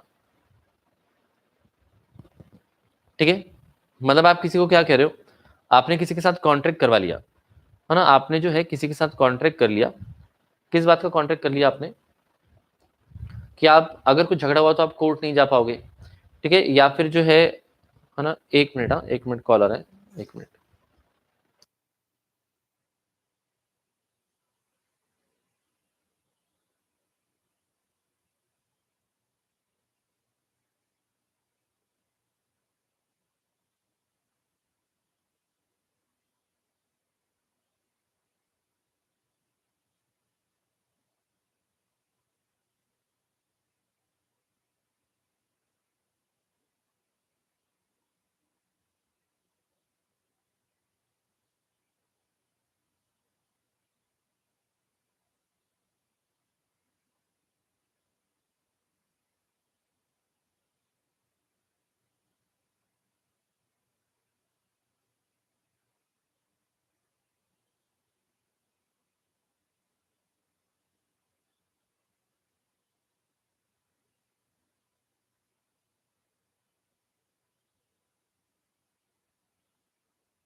चलिए सुनिएगा, है ना, सेक्शन नंबर लिखना चाहिए, बिल्कुल लिखना चाहिए। सेक्शन नंबर अगर आपको याद हो जाते हैं तो बिल्कुल बिल्कुल बिल्कुल बिल्कुल लिखना ही चाहिए, है ना। चलिए सुनिए, तो यहाँ पर क्या बोला है ना, agreement in restraint of legal proceedings. तो आप अगर किसी को कह रहे थे कि अगर अपना झगड़ा हो गया तो आप कोर्ट में नहीं जाओगे, आप मेरे ऊपर केस नहीं कर पाओगे, या फिर जो है आप उसका टाइम लिमिट कम कर रहे हो, जैसे फॉर एग्जांपल लॉ ने कहा है कि 5 साल में आप केस कर सकते हो, लेकिन आप उसको बोल रहे हो कि 1 ही साल में करना, तो आप लीगल प्रोसीडिंग्स में बाधा डाल रहे हो, रुकावटें डाल रहे हो। Even this will not be valid, ठीक है। A contract of such nature is void, but there are certain exceptions to the above rule. लेकिन अबव रूल में किसी किसी प्रकार के एक्सेप्शंस रहेंगे, है ना। अबव रूल में आपके एक्सेप्शंस रहेंगे, क्या रहेंगे सुनिएगा, है ना। अबव रूल्स में क्या एक्सेप्शन रहेंगे, देखिए। There is something called as arbitrator. Arbitrator आपको पता है क्या क्या होता है ना। आर्बिट्रेटर का मतलब पता है क्या आपको, आर्बिट्रेटर कौन होता है या आर्बिट्रेशन क्या होता है, क्या आपको ये पता है, बताइए, है ना। आर्बिट्रेटर या आर्बिट्रेशन का मतलब क्या होता है, पता है क्या आपको। इसमें तो अपोज टू पब्लिक पॉलिसी है, क्योंकि कौन सा एग्जाम्पल नंबर 52 आप कह रहे हो। अब मेरे इसमें एग्जाम्पल नंबर 52 नहीं लिखा, कौन सा वाला एग्जाम्पल कह रहे हो आप, opposed to the public policy मतलब, अच्छा ये वाला, नहीं ये चलता है, लेकिन मोनोपोली क्रिएट नहीं होनी चाहिए, ठीक है। अगर आप प्राइसेस बढ़ा रहे हो और मोनोपोली क्रिएट कर रहे हो, देखो मोनोपोली क्रिएट हो रही है मतलब क्या, कि बेचने वाले 2-3 ही लोग हैं तो दिक्कत है। अगर बहुत सारे तो दिक्कत नहीं है ना, 100 लोग हैं, सब 100 लोग वही फॉलो कर रहे हैं, तो क्या करोगे, है ना, इस प्रकार से। चलिए सुनिए, है ना। यस, तो आर्बिट्रेटर या आर्बिट्रेशन का मतलब क्या होता है, सुनिएगा प्लीज बहुत ध्यान से, कि देखो क्या होता है कि सपोज आलोक में और रोहित में झगड़ा हो गया, है ना। सुनिएगा प्लीज बहुत ध्यान से, आलोक और रोहित जो है पड़ोसी हैं, ठीक है। इनकी जो है कोई कॉमन जमीन थी, जुड़ी हुई जमीन थी, तो वो 1 फीट जमीन के लिए दोनों लड़ पड़े। तो अगर लड़ पड़े, है ना, एक दूसरे को डंडे वंडे मार रहे हैं, तो फिर ये क्या आ जाएंगे, नेक्स्ट स्टेप रहेगा कोर्ट में जाना, ठीक है। तो नॉर्मली क्या होता है कि जब अपन कोर्ट में जाते हैं तो कोर्ट में बहुत टाइम लगता है, तो फिर लोग आपस में क्या डिसाइड करते हैं, ये प्री अग्रीड रहता है कि भाई अगर फ्यूचर में अपने बीच में किसी भी प्रकार का डिस्प्यूट अराइज होता है, कोई भी झगड़ा होता है, तो हम कोर्ट में नहीं जाएंगे, हम किसी बंदे को बुलाएंगे, हम किसी इंडिपेंडेंट पार्टी को बुलाएंगे और वो फैसला लेगा, है ना। और वो सिंगल पर्सन भी हो सकता है ना, और मल्टीपल लोग भी हो सकते हैं। So that can be a group of arbitrators, council of arbitrators as well, या सिंगल आर्बिट्रेटर भी हो सकता है। तो जब आप कोर्ट में ना जाके, है ना, बाहर सेटलमेंट करते हो, that is called as arbitration, ठीक है। अगर आप कोर्ट में ना जाके बाहर सेटलमेंट करते हो, that is called as arbitration. जैसे फॉर एग्जाम्पल, है ना, आप तारक मेहता आपने देखा ही होगा, तारक मेहता में सपोज जो है ना, 2 लोगों के बीच में झगड़ा हो गया, है ना, सोडी और अय्यर में सपोज झगड़ा हो गया, तो झगड़े को सुलझाने के लिए हमने चंपक चाचा को सामने बिठाया, तो वो इंसान है आर्बिट्रेटर, ठीक है। पंचायत टाइप का, यस पंचायत टाइप का, लेकिन थोड़ा ज्यादा फॉर्मल, ठीक है, समझ आया। तो भाई यहाँ पर इन्होंने क्या बोला है, दिस इज एन एक्सेप्शन, कि अगर पार्टियों ने आपस में डिसाइड करके रखा है कि हम कोर्ट में नहीं जाएंगे, हम आर्बिट्रेशन करवाएंगे, आर्बिट्रेटर को बुलवाएंगे, तो वैलिड है। ये पार्टीज के बीच में प्री अग्रीड रहना चाहिए और रिटर्न रहना चाहिए, लिखित में रहना चाहिए, तो ही वैलिड रहेगा, नहीं तो दिक्कत हो जाएगी, है ना। चलिए सुनिए, तो यहाँ पर अ contract by which the parties agree that any dispute between them in respect of any subject shall be referred to arbitration, and that only the amount awarded in arbitration shall be recoverable is a valid contract. तो यहाँ पर अगर parties ने आपस में decide किया कि अगर किसी भी तरह का डिस्प्यूट होता है, then we will be referring to arbitration और आर्बिट्रेशन प्रोसेस, एंड उसमें जो रिवॉर्ड मिलेगा दैट विल बी फाइनल, हम उसको फाइनल मान लेंगे, है ना, हम उसको बिल्कुल फाइनल मान लेंगे। तो ये होता है एकदम आपका वैलिड कॉन्ट्रैक्ट, चलेगा। सेकंड पॉइंट भी वही है, similarly a contract by which the parties agree to refer to arbitration any question between them which is already arisen or which may arise in future is valid. तो more or less same point, आप arbitrator के पास जाना चाहते हो तो बिल्कुल चलेगा, ठीक है, परफेक्ट, क्लियर है ना, बहुत बढ़िया। अब देखो नेक्स्ट, अभी इज आस्किंग सर वो पर्सन न्यूट्रल होना चाहिए ना, हाँ, पक्षपात नहीं होना चाहिए, ठीक है, वो पर्सन न्यूट्रल होना चाहिए। अग्री नहीं हुआ तो कोर्ट जा सकते हैं, है ना, अगर नहीं अग्री हो पा रहे तो कोर्ट जा सकते हैं। लेकिन अगर आपका प्री डिसाइडेड था, अगर आपका ऐसे डिसाइडेड था कि भाई आर्बिट्रेटर जो बोलेगा फाइनल होगा तो फाइनल होगा, ठीक है, फिर आप कोर्ट नहीं जा पाओगे, ठीक है। अब देखो नेक्स्ट, और ये बोला था ये कॉन्ट्रैक्ट जो राइटिंग में होना चाहिए। अब देखो नेक्स्ट है आपका agreement the meaning of which is uncertain. आप ऐसा कोई भी एग्रीमेंट करो जिसका मीनिंग अनसर्टेन है। हम क्या पढ़ रहे हैं, हम पढ़ रहे हैं agreements which are expressly void. तो ऐसे एग्रीमेंट्स, है ना, ऐसे एग्रीमेंट्स जो ऑलरेडी वॉइड हैं, हम वो पढ़ रहे हैं, जो लॉ ने ऑलरेडी वॉइड करके रखे हैं। जैसे यहाँ पर ऐसा agreement the meaning of which is uncertain, तो अगर आप कोई भी तरह का एग्रीमेंट कर रहे हो, उसका किसी भी तरह का एग्रीमेंट कर रहे हो और अगर उसका मीनिंग क्लियर नहीं है, तो ये तो आप बहुत पहले पढ़ चुके हो, है ना। अगर आपका कॉन्ट्रैक्ट वेग होता है, अनसर्टेन होता है, तो कॉन्ट्रैक्ट वैलिड नहीं होता है। तो यहाँ पर भी सेम ही एग्जाम्पल लिखा है, तेल वाला। आप किसी दुकान में गए, आपने कहा भैया तेल देना, ठीक है, तो वो अलग अलग टाइप का तेल बेचता है ना, वो बादाम का भी बेचता है ना, वो जो है नारियल का भी बेचता है, सरसों का भी बेचता है। तो आप उसको बोल रहे हो कि भैया तेल देना, तो वो कॉन्ट्रैक्ट वैलिड नहीं होगा, क्योंकि the meaning is not clear. Sir uncertain means, uncertain का मतलब होता है जो पता नहीं है ना, अनसर्टेन का मतलब होता है जो पता नहीं है ना, अभी 10 मिनट के बाद बारिश होगा कि नहीं, होगी कि नहीं, दिस इज अनसर्टेन है ना, दिस इज अनसर्टेन, ये क्लियर नहीं, कुछ भी हो सकता है। ठीक है, तो यहाँ पर भी ये बोला है, तो जिसका मीनिंग क्लियर नहीं है ना, वो आपका एग्रीमेंट वॉइड हो जाएगा। तो सेम आपको वही है ना, ऑयल वाले एग्जाम्पल दिया है। ठीक है, वही आपको ऑयल वाला एग्जाम्पल दिया है। निशा, अभी मैंने आपका जवाब दे दिया। और लेकिन अगर वो दुकानदार एक ही तरह का तेल बेचता है तो, है ना, अगर वो दुकानदार आपको कहे कि मैं सिर्फ और सिर्फ चाइना का तेल बेचता हूँ, है ना, अगर आपको दुकानदार कहे कि मैं सिर्फ और सिर्फ चीनी तेल बेचता हूँ, तो फिर वो वैलिड रहेगा, क्योंकि आपको पता है कि वो एक ही टाइप का तेल बेचता है। तो आप उसको जाके बोलोगे तेल दे। ठीक है, जैसे कोई ठीक है, परफेक्ट, समझ आया, इतना क्लियर है ना, वेरी गुड। चल, अब देखो नेक्स्ट, तो ये आप पढ़ लेना, ये एकदम इजी है ना, बहुत बचपन में पढ़ चुके हैं, जब आप छोटू बेबी हुआ करते थे 2 महीने पहले, अपने तब पढ़ा था, तो इसको रीड कर लेना। है ना, देखो नेक्स्ट, नेक्स्ट है आपका, नेक्स्ट है आपका, है ना, wagering agreement. This is important. ये जो वेजरिंग एग्रीमेंट आप पढ़ने वाले हो ना, ये जरा सा इंपॉर्टेंट है। अब ये वेजरिंग एग्रीमेंट क्या होता है, सुनना प्लीज बहुत ध्यान से, है ना, ये वेजरिंग एग्रीमेंट क्या होता है, प्लीज बहुत ध्यान सुनिएगा। अब यहाँ पर अब समझिए, दो लोग हैं, एक शिवांश है और एक माही है। ठीक है, यहाँ पर है ना, दो हट्टे कट्टे नौजवान है अपने पास, एक है शिवांश और एक है माही, और ये दोनों पीछे लगे हुए हैं कि सर जो है आप फेस टू फेस क्लास चालू करो, फेस टू फेस क्लास चालू करो। हम बोल रहे हैं क्या दिक्कत है ना, तो हम कह रहे हैं कि क्या दिक्कत है, उन्होंने बोला कि नहीं सर अभी है ना बहुत हो गया, अब हमको आपके समक्ष आके बैठ के पढ़ना है ना, मजा नहीं आ रहा है, घर में घर वाले बहुत जो है ताने मारते हैं, तो हमको मजा नहीं आ रहा है, दिन भर देखते रहते हैं पढ़ रहा है कि नहीं पढ़ रहा है, मोबाइल चला रहा है, क्या कर रहा है, साला सांस भी लो तो देखते हैं है ना, किस स्पीड पे सांस ले रहे हैं, है ना, तो अब बहुत दखल अंदाजी हो गई, अब हमको है ना आपके यहाँ पर आके पढ़ना है।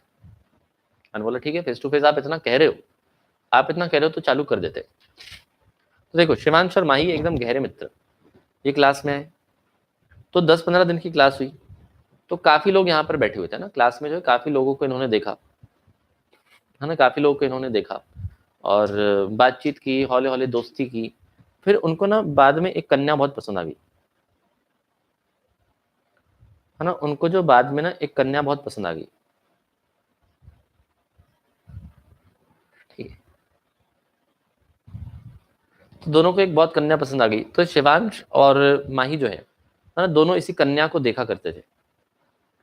शिवांश और माही जो है दोनों इस कन्या को देखा करते थे, तो उन्होंने सब नोटिस कर लिया था, है ना, कब आती है, कब जाती है ना, टिफिन में क्या लाती है, क्या खाती है, वगैरह वगैरह सब। तो भाई दोनों को आपस में पसंद आने लगी, तो थोड़ा डिस्कशन हुआ, तो इनको पता चला कि भाई यहाँ तो गड़बड़ हो गई है, दोनों को जो है एक ही पसंद आ गई है ना। केशव कह रहे बटरफ्लाई लग रही है, तो बटरफ्लाई से कम थोड़ी है ना, तितली है तितली, तो जो फूल पसंद आया वहां पर बैठती है। चलिए सुनिएगा, तो यहाँ पर मेन मुद्दा क्या है, अरे मेन मुद्दा ये है ना, फोकस पर आओ ना, आपको बटरफ्लाई दिख रही है, आकांक्षा गिरी गुस्सैल लग रही है, एटीट्यूड वाली है ना, एटीट्यूड वाली पसंद आती है। तो चलो सुनो, तो यहाँ पर ये जो कन्या है ना, ये कन्या एक दिन अपने घर वापस जा रही थी, है ना, एक कन्या, ये कन्या जो अपने घर वापस चली थी, हॉस्टल पीजी या जहां पर भी रहती थी, फ्लैट में वापस जा रही थी। तो शिवांश ने माही को बोला कि देख अब ये पलटेगी। सुनिएगा प्लीज बहुत ध्यान से, हाँ, बहुत इंपॉर्टेंट एग्जाम्पल है। यहाँ पर शिवांश ने माही को कहा कि देख पलटेगी, माही ने कहा नहीं पलटेगी, है ना, मैं इसको स्टार्टिंग से देख रहा हूँ, है ना। माही जो है डायलॉग मार रहा है शिवांश को कि बेटा तुम जो स्कूल में पढ़े हो ना, वहां के हम प्रिंसिपल रह चुके हैं, ऐसे डायलॉग बाजी चल रही है। शिवांश कह रहा है देख तू पलटेगी, माही कह रहा है नहीं पलटेगी, चाहे कुछ हो जाए। तो शिवांश कह रहा है लगी शर्त, माही बोलता है लगी शर्त, कितने की शर्त लगा रहे हैं, तो बोले 100 रुपए की शर्त लगाते हैं। हाँ, दोनों स्टूडेंट लाइफ में, तो ज्यादा खर्चा नहीं कर रहे हैं घर वालों का, उन्होंने बोला 100 रुपए का शर्त लगा रहे हैं। ठीक है, पर परफेक्ट, दोनों ने 100 रुपए की शर्त लगाई, और ये कन्या जो है, ये कन्या जो है ये नहीं पलटी, ये निकल गई। कन्या गुस्से में थी, आपको दिख रही होगी, हाँ आपको दिख रही होगी, कन्या जो है नहीं पलटी और ये निकल गई अपने घर। ठीक है, तो भाई शिवांश ने जो है 100 रुपए माही को देना पड़ेगा, लेकिन वो चाहे तो मना भी कर सकता है ना, वो चाहे तो मना भी कर सकता है, क्योंकि एग्रीमेंट कैसा है, ये है वेजर, हाँ ये एग्रीमेंट है wager. Such kind of agreements are called as wagering agreements. ठीक है, इस टाइप के एग्रीमेंट्स को आप कहते हैं वेजरिंग एग्रीमेंट्स। तो वेजरिंग एग्रीमेंट्स मतलब क्या होता है? Wagering agreement means kind of betting, kind of सट्टा लगाना। ठीक है, आप सिर्फ और सिर्फ जो है you are trying to predict something which is uncertain and out of your control. सुनिएगा, अब यहाँ पर वेजरिंग एग्रीमेंट आपको लिखना कैसे है ना, वेजरिंग एग्रीमेंट आपको लिखना कैसे, प्लीज बहुत ध्यान सुनिएगा। सर इरेलीवेंट, लेकिन आपकी आंखों में बहुत सादगी है, मतलब मैं समझा नहीं, है ना। अब मैं आपको बता रहा हूँ ना हौले हौले, ये मैंने आपको एग्जांपल दिया वेजरिंग का, मैं आपको और एग्जांपल बता रहा हूँ, सुनिएगा। तो यहाँ पर when you are trying to predict any event which is uncertain, आप कोई इवेंट जो है वो प्रिडिक्ट करने की कोशिश कर रहे हो, लेकिन वो अनसर्टेन है, वो पलट भी सकती है, वो नहीं भी पलट सकती है, एंड इसमें आपको कुछ भी पर्सनल इंटरेस्ट, पर्सनल बेनिफिट नहीं है ना। यहाँ पर आपको कुछ भी पर्सनल बेनिफिट या कुछ भी पर्सनल इंटरेस्ट इसमें नहीं है। ठीक है, you are just trying to bet on an event, आप सिर्फ और सिर्फ किसी इवेंट को प्रिडिक्ट करने की कोशिश कर रहे हो, एंड सिर्फ और सिर्फ यहाँ पर आपके पैसे का खेल है। A person is going to win, another person is going to lose. Such kind of agreement is called as wager, और ये होता है वॉइड, है ना। ये होता है आपका वेजर और ये होता है वॉइड। समझ आया क्या? वेजर मतलब काइंड ऑफ सट्टा लगाना, बैटिंग करना। ठीक है, वेजर मतलब काइंड ऑफ सट्टा लगाना या बैटिंग करना, ये समझ आया। अब मैं आपके जो है नोट्स पर आ जाता हूँ। अब इसमें देखो, है ना, बहुत सारी चीजों पर बहुत डिस्प्यूटेड चीजें लिखी हुई है ना। यहाँ पर जो आप पढ़ोगे ना उसमें बहुत जो है कॉम्प्लिकेट करके रखा है ना, काफी एक दूसरे के व्यूज जो है ये अपोज कर रहे हैं, है ना। एक लाइन में कह रहे हैं कि वैलिड है, फिर अगली लाइन में कह रहे हैं कि इनवैलिड है। ठीक है, तो यहाँ पर जो प्रैक्टिकली लाइफ में फॉलो होता है ना, अब वही एक्सेप्टेबल है। तो मैं आपको बताऊंगा, जैसे फॉर एग्जाम्पल इन्होंने लिखा है कि लॉटरी इलीगल है ना। फॉर एग्जाम्पल प्लीज बहुत ध्यान सुनिएगा, आप अपना 5 मिनट के लिए अपना दिमाग न लगाए और यहाँ पर सुनते जाए, है ना। पूरा सुनेंगे तो आपके सारे के सारे डाउट्स क्लियर हो जाएंगे, है ना। प्लीज अभी डाउट्स ना पूछे, ड्रीम 11 वगैरह, पहले सुन लो एक बार, 5-10 मिनट मैं आपके लूंगा, आपको एक भी डाउट फिर नहीं आएगा, आपको सुनना पड़ेगा, है ना। प्यासी आत्माएं बन के मत बैठो, सिर्फ सुनो अभी, है ना। चलिए, है ना, सुनिए। तो प्लीज यहाँ पर क्या बोला है कि अगर कोई ऐसा इवेंट है जहां पर आपको कुछ पर्सनल बेनिफिट नहीं है, that is called as wager. जैसे यहाँ पर लिखा हुआ है कि लॉटरी इलीगल है ना, यहाँ पर लॉटरी इलीगल है, तो आप कह सकते हो कि सर लॉटरी तो भाई बिकती है मार्केट में, बिकती है कि नहीं, है ना। लॉटरी की टिकट्स मिलती है कि नहीं मिलती है? बिल्कुल मिलती है। लॉ कहता है कि इलीगल है, लेकिन फिर भी बिकती है। मतलब फिर कैसे करेंगे, फिर कैसे करेंगे? तो भाई प्रैक्टिकली फॉलो होता है ना, प्रैक्टिकली बिल्कुल चलती है। भले वो आपके लॉ में लिखा हुआ है कि इलीगल है, फिर भी प्रैक्टिकली फॉलो होता है बिकॉज ऑफ कमर्शियल रीजंस, और उसके कमर्शियल रीजंस हैं। कहने का मतलब कि अगर आप लॉटरी जीत गए ना, अगर आप लॉटरी जीत गए ना, तो वो आपका एग्रीमेंट वॉइड होता है। अगर आप लॉटरी जीत गए ना, तो एग्रीमेंट वॉइड होता है। वॉइड होता है मतलब क्या, कि आपके पास कोई अधिकार नहीं है कि आप जाके पैसा ले लो। अगर आप लॉटरी जीत भी गए ना, तो भी आपके पास कोई अधिकार नहीं है कि आप जाके पैसा ले लो, लेकिन फिर भी सामने वाला आपको पैसा देता है। क्यों देता है? क्योंकि उसको धंधा चलाना है, बिकॉज ऑफ कमर्शियल रीजंस। तो ऐसे कुछ कुछ चीजें हैं जो कहीं पर इलीगल लिखी हुई हैं, कहीं पर वॉइड लिखी हुई है, लेकिन फिर भी वो प्रैक्टिकली फॉलो होता है। ठीक है, परफेक्ट, है ना। अब हम इसको पढ़ना चालू करते हैं, सुनिएगा, है ना। अगले 5-10 मिनट मुझे इसको समझाने के लिए लगेंगे। बहुत सारे ट्रांजेक्शन हैं, है ना, और बहुत सारा जो है यहाँ पर इन्होंने खुद को ही क्या करके रखा है ना, अपोज किया है, अपने व्यूज को इन्होंने अलग अलग लिखा है। अब इनकी भी गलती नहीं है ना। आपका इंडियन पीनल कोड और कुछ कह रहा है, कॉन्ट्रैक्ट एक्ट और कुछ कह रहा है, तो हम क्या कर सकते हैं ना, दो लॉ अगर अलग अलग चीजें कह रहे हैं तो हमको दोनों लॉ पढ़ना है। हमने तो लॉ बनाया नहीं है, और इन्होंने इसमें कुछ चेंजेस भी नहीं किए, है ना। सुनिए, अब मैं आपको पढ़ाना यहाँ पे स्टार्ट करता हूँ, प्लीज बहुत ध्यान सुनिएगा। अब क्योंकि कंफ्यूजिंग है ना थोड़ा सा, इसलिए इंपॉर्टेंट है ना, और इस पर आपके जो है क्वेश्चंस बनने के चांसेस ज्यादा होते हैं। सुनिए, इसको पढ़ना स्टार्ट करते हैं, बहुत ध्यान सुनिएगा, और ये पूरा पूरा टॉपिक जब खत्म होगा ना, आपके सारे के सारे मुद्दे क्लियर हो जाएंगे। चलो सुनो, an agreement by way of wager is void. तो उन्होंने पहले तो क्या बोला कि वेजर वॉइड होता है। It is an agreement involving payment of a sum of money. तो आप जो है पेमेंट ऑफ मनी करने वाले हो upon determination of N uncertain event. तो जब कोई इवेंट पता चल जाएगा, है ना, तब आप एक दूसरे को पैसा देने वाले हो, that is called as wager, है ना, that is called as wager. अब देखो, इसमें बहुत सारे एग्जाम्पल होते हैं, जैसे आपने मैच पे सट्टा लगाया, ड्रीम 11 इज वैलिड, लेकिन सट्टा लगाना इज इनवैलिड।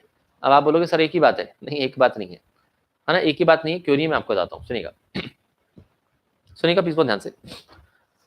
ड्रीम 11 में क्या होता है, सरकार ऐसा कहती है ना, लॉ ऐसा कहता है कि ड्रीम 11 जो है वो एक गेम ऑफ स्किल है। देखो ड्रीम 11 क्या है, ड्रीम 11 एक एप्लीकेशन है, जिनको नहीं पता है मैं उनको बता दूं। ड्रीम 11 क्या है, ड्रीम 11 एक एप्लीकेशन है। जैसे फॉर एग्जांपल कि आईपीएल में मैच हो रहा है ना, चेन्नई सुपर किंग्स का और राजस्थान रॉयल्स का मैच हो रहा है फॉर एग्जांपल, तो आप ड्रीम 11 एप्लीकेशन ओपन करो और टोटल 22 प्लेयर है ना, 11 एंड 11, तो टोटल 22 प्लेयर्स हैं। तो उन्होंने जो टीम बनाई है वो भाड़ में जाए, आप अपनी टीम बनाओ, है ना, आप ड्रीम 11 पे जाते हो और आप अपनी टीम बनाते हो। ठीक है, यहाँ पर 11 प्लेयर्स हैं, यहाँ पर 11 प्लेयर्स हैं। आपको लगता है कि भाई जो सबसे बढ़िया खेलेगा, है ना, इस टीम में से और इस टीम में से जो सबसे बढ़िया खेलेगा, आप उनको अपनी टीम में शामिल करते हो। और जो अगर हो सकता है, अगर आपने, और उसमें किसी एक को कैप्टन भी बनाना पड़ता है और एक को वाइस कैप्टन भी बनाना पड़ता है। तो जिसको आपने कैप्टन और वाइस कैप्टन बनाया और उसने बहुत बढ़िया खेला, फिर तो आपकी चांदी चांदी है। कहने का मतलब आपके पॉइंट्स बनते हैं, और पॉइंट्स बनते हैं तो आपको फिर अवार्ड भी मिलता है, आपको रिवॉर्ड भी मिलता है।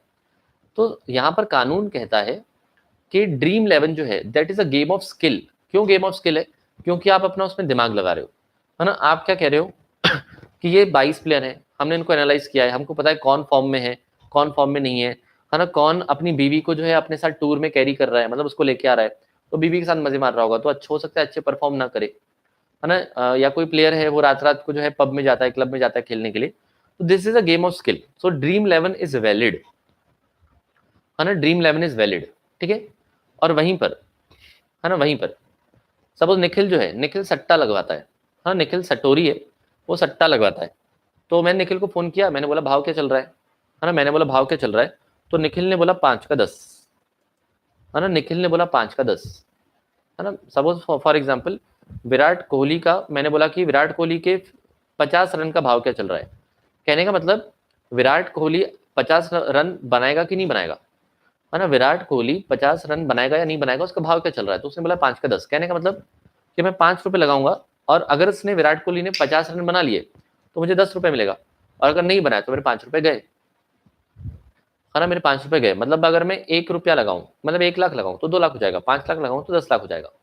ठीक है, तो ये जो काम है ना, ये वेजर है, ये जो काम है ना, ये वेजर है। क्यों, क्योंकि यहाँ पर मैं स्किल थोड़ी अप्लाई कर रहा हूँ, मैं कह रहा हूँ कि है ना 50 बनाएगा कि नहीं बनाएगा। ठीक है, अगले बॉल पर जो है ना, अगले बॉल पर जो है कोई अपना क्रिकेटर, कोई भी बॉलर जो है वो विकेट लेगा कि नहीं लेगा। ठीक है, ये होता है वेजर।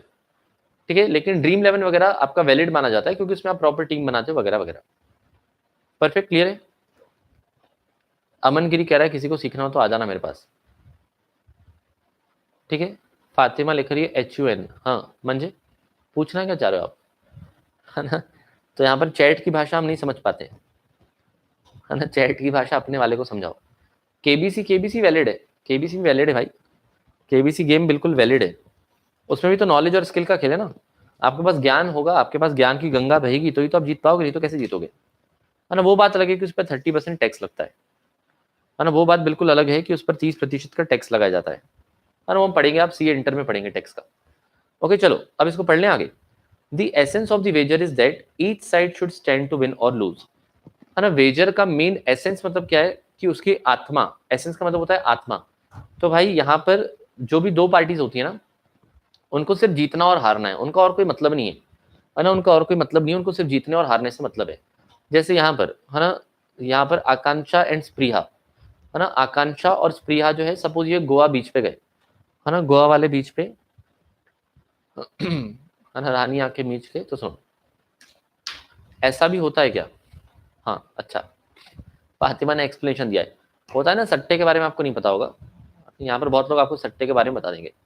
चलिए तो यहाँ पर समझो कि आकांक्षा और स्प्रिया जो गए, है ना, ये गोवा गए, है ना, वहां पर बैठे हुए खाली टाइम पास कर रहे हैं बढ़िया, है ना, धूप सेक रहे हैं गोवा बीच पर, और ये आपस में शर्त लगा रहे हैं अब देख बारिश होगी, अब देख बारिश नहीं होगी, है ना, तो खाली पकड़ बैठे हुए हैं, है ना, दोनों का मोबाइल डिस्चार्ज हो गया, इस वजह से ऐसे टाइम पास करने, है ना। स्प्रिया कह रही है बारिश होगी, आकांक्षा कह रही नहीं होगी, तो उन्हें शर्त लगा ली, उन्होंने शर्त लगा ली, तो ये भी क्या हो जाएगा, ये भी हो जाएगा वेजर, है ना, ये भी हो जाएगा वेजर।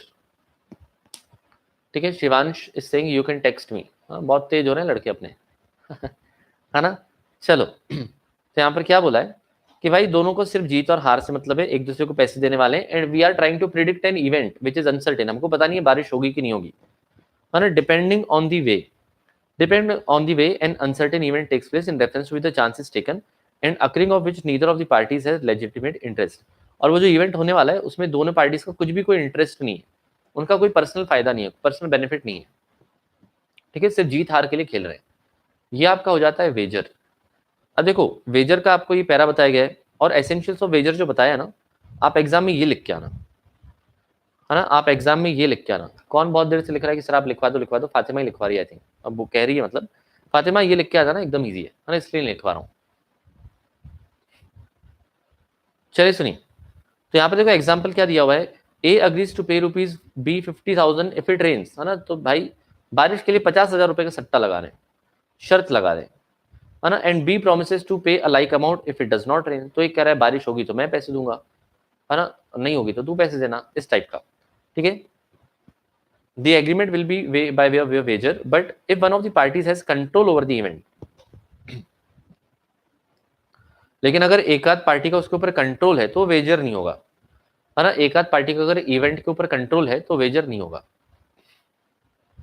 ठीक है। केमिस्ट्री ट्यूटोरियल्स कह रही जीतना भी तो पर्सनल इंटरेस्ट है, नहीं, यहाँ पर इनका पर्सनल इंटरेस्ट का मतलब आपका और कुछ फायदा होना चाहिए, सिर्फ और सिर्फ पैसे का मामला नहीं है, ना, यहाँ पर सिर्फ और सिर्फ पैसे का मामला नहीं है। जैसे फॉर एग्जाम्पल अगर आप किसान हो, और अगर आप किसान हो, आप खेती बाड़ी को लेकर अगर इस टाइप का कुछ करते हो तो चल जाएगा, क्योंकि उसमें पर्सनल इंटरेस्ट भी रहेगा, लेकिन यहाँ पर ऐसा कुछ नहीं, ठीक है। चलिए, तो यहाँ पर एसेंशियल्स में मोर और लेस वही बोला है, there must be a promise to pay money और मनीज वर्थ, तो आपका वादा होना चाहिए कि आप पैसा पे करोगे या पैसे के जैसा और कुछ पे करोगे, है ना। Promise must be conditional on the event happening और नॉट हैपनिंग।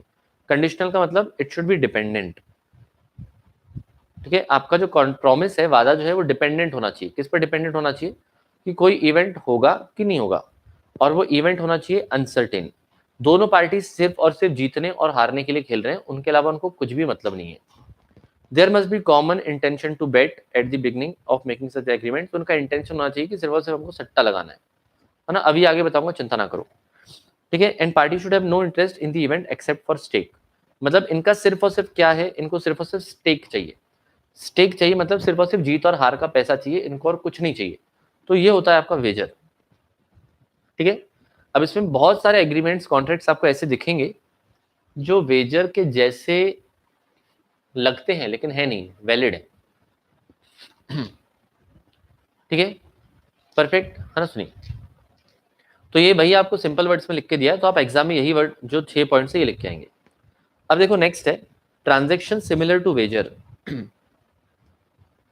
ना, कुछ कुछ ट्रांजेक्शन वेजर के जैसे होते हैं, है ना, गैमलिंग वगैरह वगैरह, तो इसमें कोई चीज आपको वैलिड दी हुई है, कुछ आपको इनवैलिड दी हुई है, तो एक एक करके पढ़ेंगे, है ना। सुनना, पहले बोला है लॉटरी ट्रांजेक्शन। अब देखो लॉटरी तो आपके सामने बिकती हुई आपने देखी है ना, लॉटरी की टिकट लोग लेते हैं, लॉटरी फंसती भी है और पैसा जीतते भी हैं, लेकिन यहाँ पर क्या लिखा हुआ है देखिए, है ना, यहाँ पर क्या लिखा हुआ है देखिए, a lottery is a game of chance, of course, है ना, हो भी सकता है और नहीं भी फंस सकती है, एंड नॉट ऑफ स्किल और नॉलेज, इसमें स्किल और नॉलेज को कोई आपको कुछ नहीं कर सकते, है ना। In the end it is a number game where the prime motive of the party is gambling and transactions amount to a wager, तो आपको सिर्फ और सिर्फ गैम्बल करना है, वहां पर लॉटरी फंस भी सकती है, नहीं भी फंस सकती है, तो उसका वेजर कहते हैं। Even if the lottery sanction by the government, है ना, देखो क्या बोला है, अगर यहाँ पर सरकार ने भी परमिशन क्यों ना दे दियो, है ना, भले यहाँ पर सरकार ने भी परमिशन क्यों ना दे दियो, it is a wagering transaction, ये फिर भी इसको हम वेजर ही मानते हैं।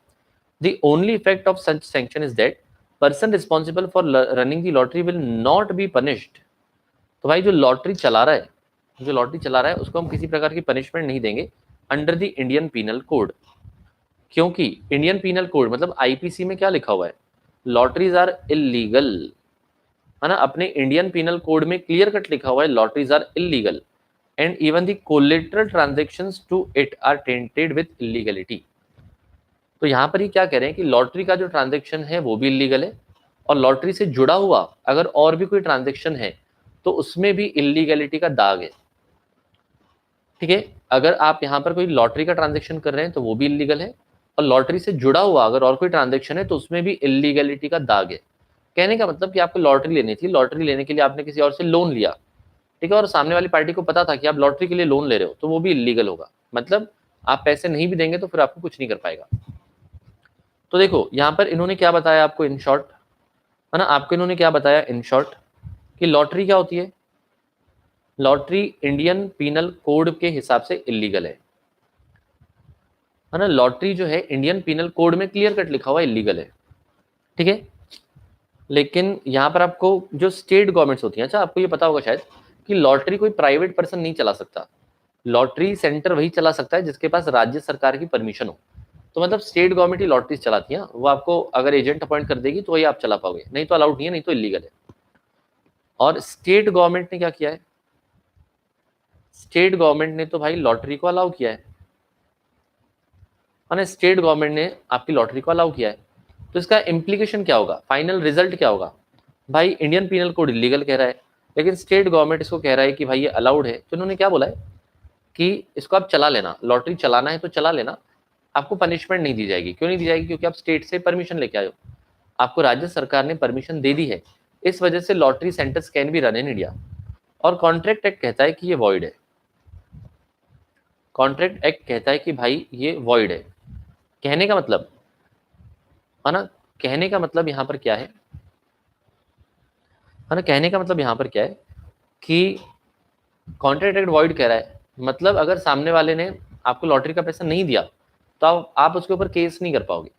और अगर आप लॉटरी जीत भी गए, सपोज 1 करोड़ रुपए की, और आपको सामने वाली पार्टी पैसा नहीं दे रही है, तो भी आप उसके ऊपर केस नहीं कर पाओगे। क्यों नहीं कर पाओगे, क्योंकि उसके कमर्शियल रीजन है। मतलब देखो, अगर कोई लॉटरी वाला बंदा रहा, आप जीत गए और पैसे नहीं दे रहा है, तो उसके पास फिर कौन जाएगा ना, है ना, आप उसका नाम बदनाम कर दोगे, करोगे कि नहीं, है ना, आप जो है आपने उसका नाम बदनाम कर दोगे। परफेक्ट, तो कोई उसके पास जाएगा नहीं। और दूसरी चीज क्या, लॉटरी को चलाता है स्टेट गवर्नमेंट, तो पैसा कहाँ से आता है, फिर स्टेट से आता है। तो जब स्टेट ही आपको परमिशन दे रही है तो वो तो पैसा देंगे ना, करेक्ट। वाइन शॉप्स की भी लॉटरी लगती है ना, मतलब लाइसेंस निकालने का आप कह रहे हो ना, हाँ, है ना। हर शहर में 1-2 मेजर लोगों को जो है दारू का लाइसेंस दिया जाता है, वो एक मेजर डिस्ट्रीब्यूटर होता है, तो उसका भी हर साल जो है वो ड्रॉ निकलता है, तो वो प्रोसेस ही ऐसी है,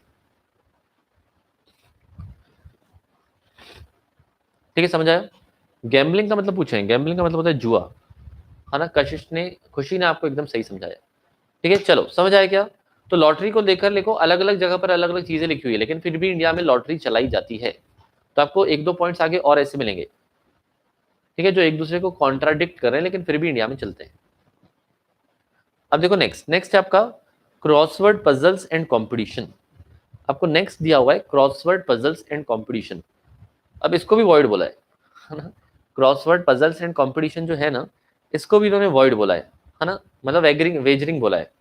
कहने का मतलब क्या, देखो आप सुडोकू वगैरह सॉल्व करते हो ना, आप जो है सपोज आपने न्यूज़पेपर उठाया, है ना, आपको एक ब्लॉक आया और उसमें बोला था कि आपको नंबर फिल करना है, तो आपने सही सही नंबर फिल किया,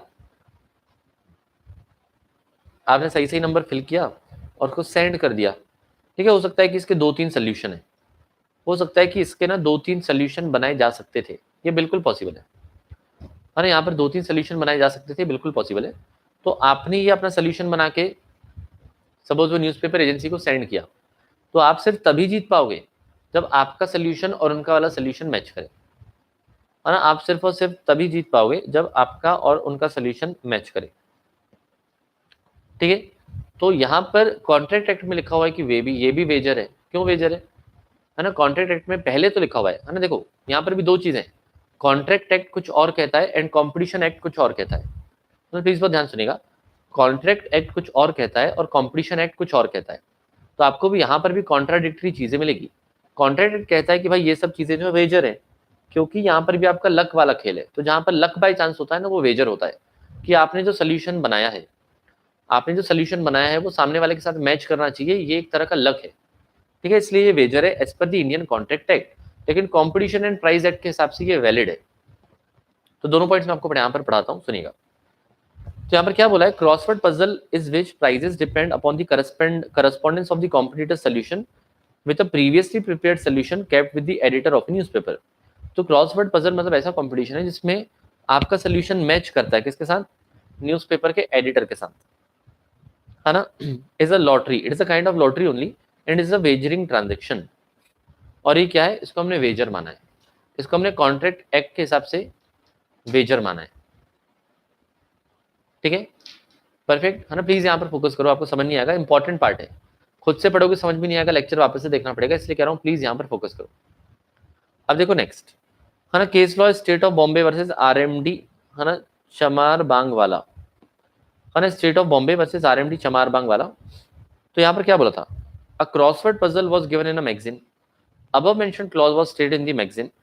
A solved his crossword puzzle and his solution corresponded with the previously prepared solution kept with the editor.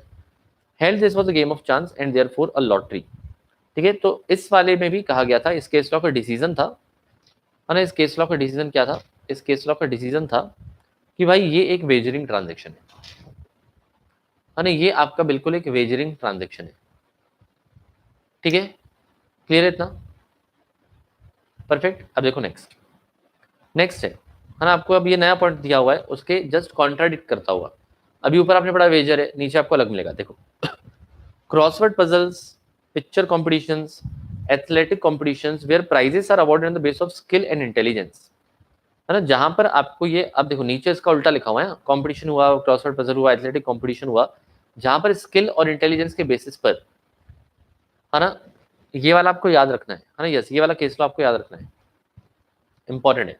तो जहां पर स्किल और इंटेलिजेंस के बेसिस पर आपको यहाँ पर दिया जा रहा है award, the games of this is game of skill, है ना, जहां पर गेम ऑफ स्किल होता है वो वैलिड होता है ना, जहां पर गेम ऑफ स्किल होता है वो वैलिड होता है। तो ऊपर बोला था वेजर है, लेकिन यहाँ पर बोला वैलिड है।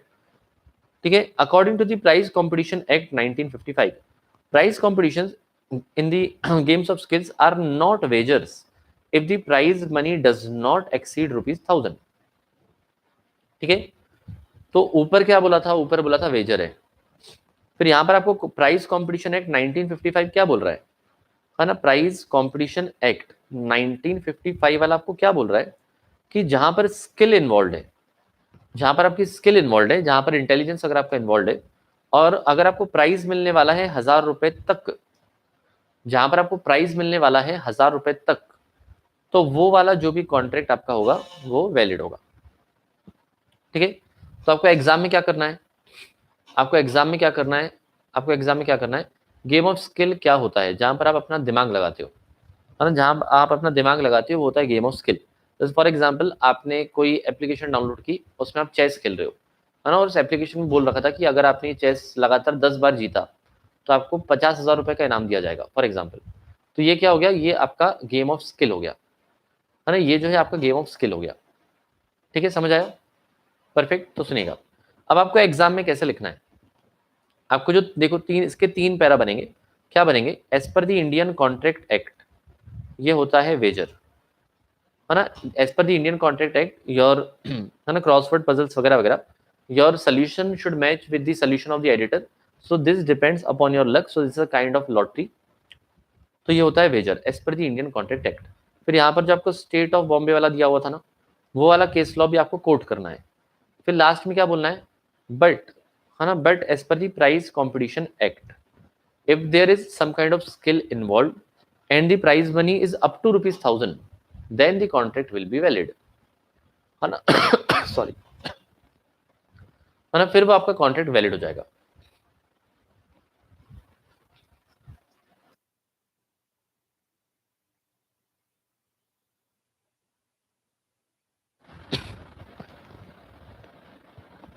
परफेक्ट, क्लियर हो गया, बताइए, है ना। तो यहाँ पर आपको ये तीन चीजें तीनों लिखनी पड़ेगी, है ना, आपको जो तीनों चीजें लिख के आनी है कि as per the Indian contract act this is a wager, ठीक है, एंड ये स्टेट ऑफ बॉम्बे वाला आपको लिख के आना है, and as per the prize competition act, अगर स्किल इन्वॉल्व है and the amount does not exceed ₹1000, then this will be valid. ठीक है, ये प्रैक्टिस में लिखा दूंगा, चिंता ना करो। अब देखो नेक्स्ट, नेक्स्ट है स्पेकुलेटिव ट्रांजेक्शन। स्पेकुलेटिव ट्रांजेक्शन क्या होता है, ना, स्पेकुलेटिव ट्रांजेक्शन क्या होता है, जैसे फॉर एग्जांपल, है ना, फॉर एग्जांपल स्पेकुलेटिव ट्रांजेक्शन का मतलब क्या होता है, सुनिएगा, है ना, आज मैंने कुछ शेयर्स खरीदे, है ना, आज ही मैंने कुछ शेयर्स खरीदे, इंडोको के शेयर्स मैंने खरीदे थे, मैंने 130 शेयर्स खरीदे थे 485 में, है ना, आज ही मैंने, आज की बता रहा हूँ अभी, है ना, दोपहर की बात बता रहा हूँ कि मैंने इंडोको लिमिटेड के शेयर्स खरीदे थे, 130 शेयर खरीदे थे, वो 485 के, ये मैंने खरीदे सुबह 11 बजे, हाँ, ये मैंने खरीदे सुबह 11 बजे, और दोपहर को 2:30 बजे मैंने इनको बेचा 521 में। ठीक है, तो मैंने 485 का खरीदा, सुबह खरीदा, दोपहर को बेच दिया, है ना, 521 रुपीज में खरीदा, 480 में बेच दिया, तो 41 रुपीज का प्रॉफिट इंटू 130, तो कितने बने मेरे, है ना, 5,330 रुपए बने, तो इतना मुझे प्रॉफिट हुआ। ठीक है, इसको आप क्या कहते हैं, इसको आप कहते हैं इंट्राडे ट्रेडिंग। ठीक है, इसको आप कहते हैं इंट्राडे ट्रेडिंग। और ये भी क्या होता है, ये होता है स्पेक्यूलेटिव, है ना, ये क्या होता है, ये होता है स्पेक्यूलेटिव ट्रांजेक्शन। ठीक है, तो कहने का मतलब सुनना प्लीज बहुत ध्यान से, है ना, कहने का मतलब सुनना प्लीज बहुत ध्यान से सुनिएगा यहाँ पर, कि जब आप शेयर्स सेम दिन खरीदते हो, सेम दिन खरीदते हो और सेम दिन बेच देते हो ना, है ना, कमोडिटीज में भी सेम होता है। पल्लवी बिल्कुल सही कह रहे हो आप, जैसे मैंने शेयर्स में किया ना, वैसे आपका गोल्ड में भी होता है, सिल्वर में भी होता है, फॉरेन करेंसी में होता है ना, आपके तुअर दाल में होता है, कॉटन में होता है, ऐसे बहुत सारे कमोडिटीज हैं, है ना, मेटल्स भी होते हैं जिसमें ये सब होता है ना। सुनिए, तो यहाँ पर अगर आप सेम डे ट्रेड खरीद, मतलब सेम डे शेयर खरीदो, सेम डे बेच दो, तो वो होता है स्पेक्यूलेशन। क्योंकि मुझे कंपनी से मतलब ही नहीं है ना, कंपनी अच्छा कर रही है, गंदा कर रही है, कैसे रिजल्ट्स हैं, मुझे मतलब ही नहीं है। मुझे सिर्फ एक दिन के प्राइस मूवमेंट से फर्क पड़ता है। मैं सिर्फ इतना देखता हूँ कि एक दिन में प्राइस ऊपर जाना है कि नीचे जाने वाला है, कुछ भी हो सकता है। तो ये होता है आपका, जिसको हम, इसको हम कहते हैं स्पेक्यूलेशन। कुछ भी हो सकता है एक दिन में, एनीथिंग कैन हैपन, है ना, कुछ भी हो सकता है। परफेक्ट क्लियर, है ना, परफेक्ट है कि नहीं। 485 माइनस 521 कितना आया, 36 रुपीज, है ना, 36 इंटू 130, हाँ 4680 यार, है ना, 4680, बस खुश। तो देखो प्रॉफिट कम हो गया, आपके सामने सामने बैठे प्रॉफिट कम हो गया, 800 रुपए मेरे चले गए, ये 800 रुपए आपके नाम।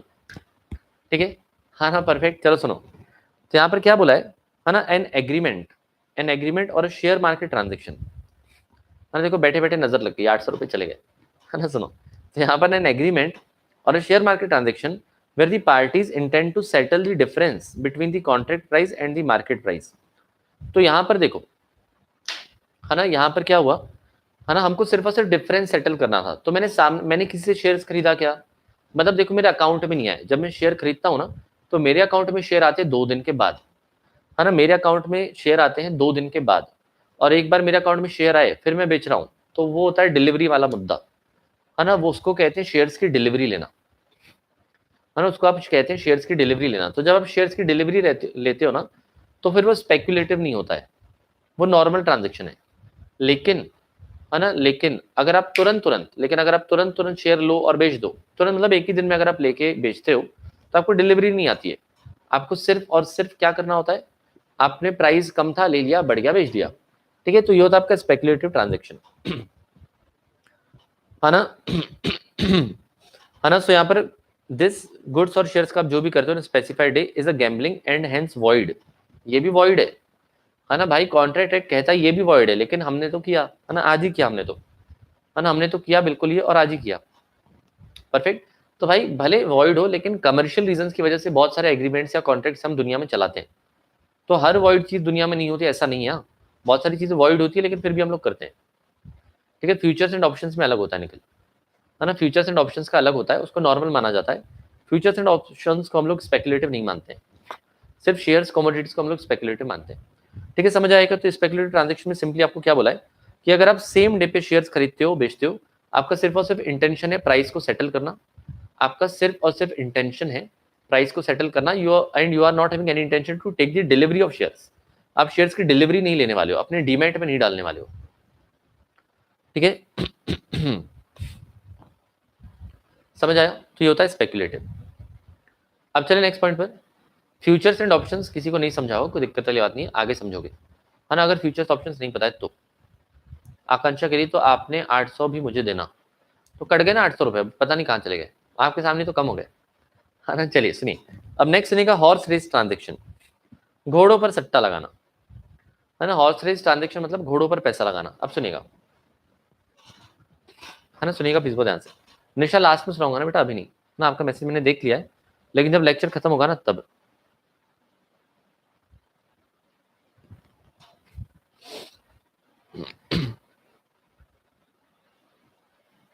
सुनिए, शॉर्ट सेल भी स्पेकुलेशन होता है अगर इंट्राडे हो तो, अगर आप फ्यूचर्स या ऑप्शंस में कर रहे हो तो चलेगा, है ना। फ्यूचर्स ऑप्शंस को इंट्रा हम स्पेकुलेशन नहीं कहते, अगर आप सेम डे वाला शॉर्ट मारे हो तो यस।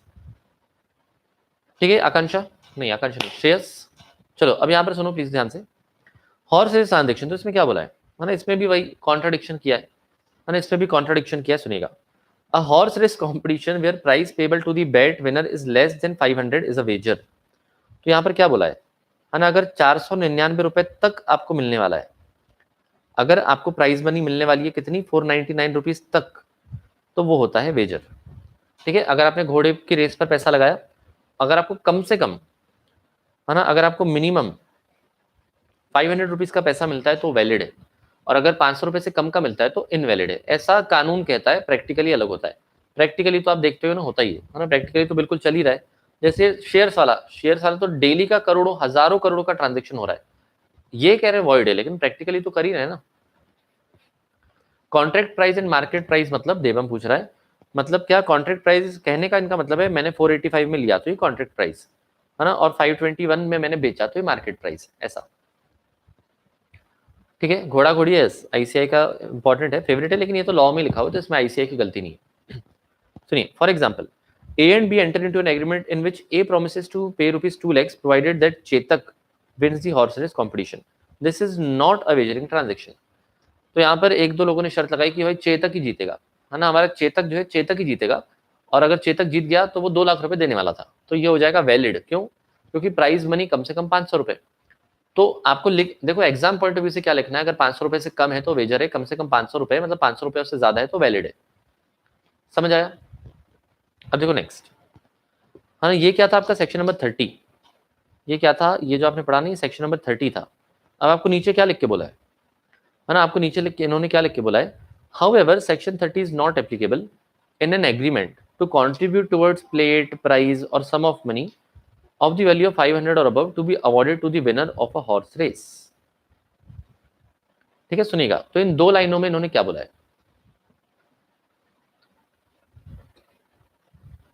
तमन्ना कह रही है कि सर आप ग्रो ऐप से करते हो क्या? नहीं, मैं जीरोधा से करता हूँ, है ना, जीरोधा से करता हूँ, एंजल ब्रोकिंग से करता हूँ, आईसीआईसीआई सिक्योरिटी से करता हूँ।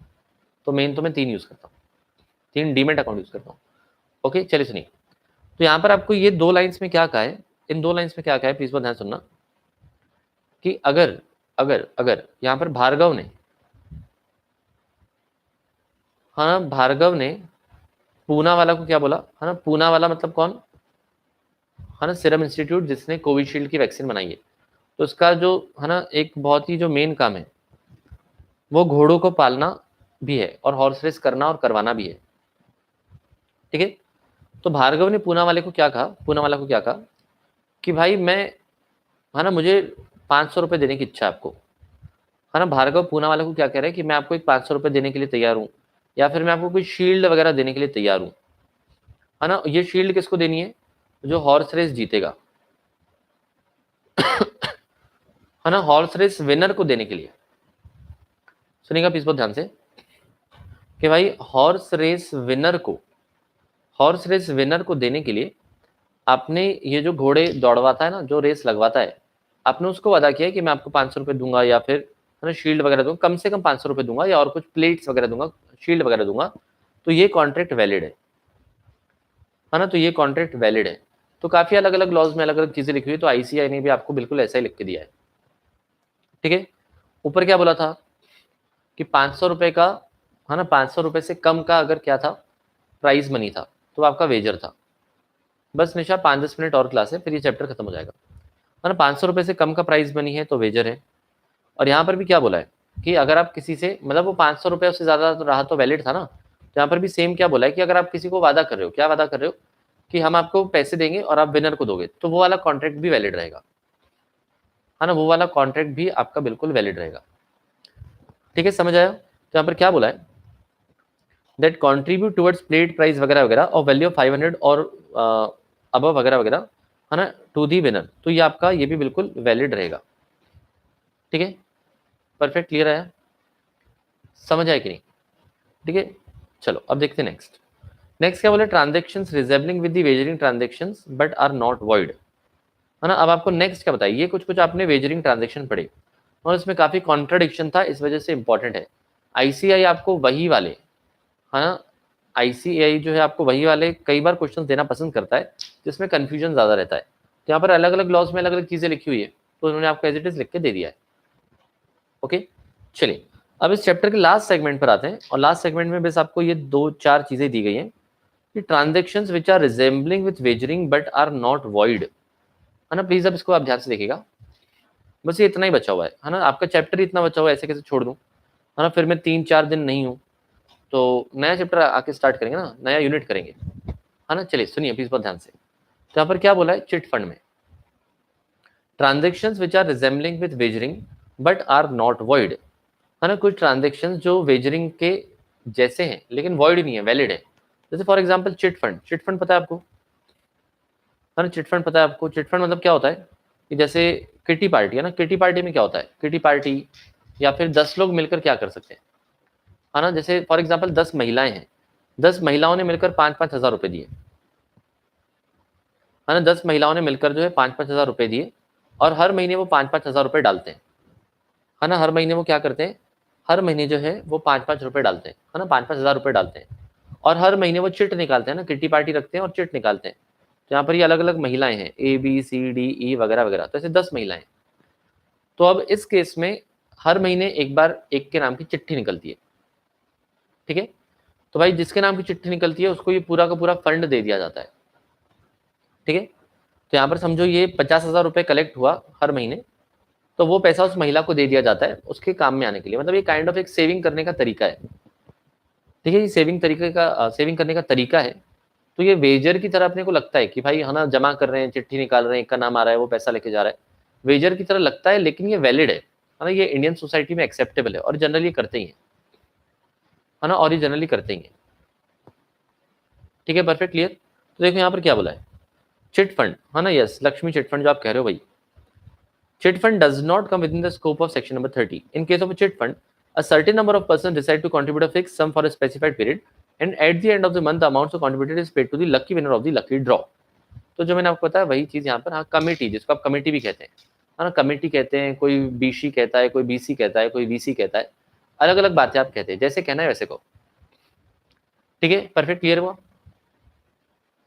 अब देखो नेक्स्ट, अब सुनेगा नेक्स्ट, नेक्स्ट पॉइंट है कमर्शियल ट्रांजेक्शन्स और शेयर मार्केट ट्रांजेक्शन्स। तो in this transaction in which delivery is intended to be given और taken does not amount to wager. तो जहां पर आप डिलीवरी लेने वाले हो या डिलीवरी लेते हो, वेजर नहीं हो, वैलिड है। मतलब मैंने शेयर खरीदा, मैंने कल बेचा, परसों बेचा, एक हफ्ते बाद बेचा, है ना, कल बेचा, परसों बेचा, एक हफ्ते बाद बेचा, तो वो बिल्कुल वैलिड है। लेकिन अगर मैंने सेम दिन खरीद के बेच दिया तो फिर वो आपका वेजर कहलाता है, बट फिर भी एक्सेप्टेबल है, ठीक है। नेक्स्ट, है ना, नेक्स्ट नेक्स्ट है आपका games of skill and athletic competition. तो वो प्राइस कंपटीशन एक्ट वाला ही लिखा हुआ है ना, प्राइस कंपटीशन एक्ट वाला ही लिखा हुआ है कि जहां पर स्किल वगैरह इन्वॉल्व है, सेम पैरा यहाँ पर कॉपी पेस्ट किया गया है। जहां पर स्किल इन्वॉल्व है तो प्राइस कंपटीशन एक्ट में लिखता है कि अगर 1000 रुपए तक की प्राइस बनी है तो वो आपका वैलिड है, नहीं तो वेजर है। अब वेजर भी हुआ तो क्या हुआ, अपन प्रैक्टिकली तो फॉलो करते ही है ना, ठीक है। और देखो नेक्स्ट लास्ट वाला पॉइंट, कॉन्ट्रैक्ट ऑफ इंश्योरेंस, है ना, इंश्योरेंस में भी अपने को भाई अपन ने हेल्थ इंश्योरेंस करवाया, तो भाई हो सकता है कि हो भी सकता है एक्सीडेंट हो भी सकता है एक्सीडेंट ना हो, तो अपने को वेजर जैसा लगता है लेकिन वो वेजर नहीं है, बिल्कुल वैलिड है ना। अ contract of insurance type of contingent contract and is valid under the law. Contingent का मतलब क्या होता है, कॉन्टिंजेंट का मतलब होता है डिपेंडेंट अपॉन एन इवेंट।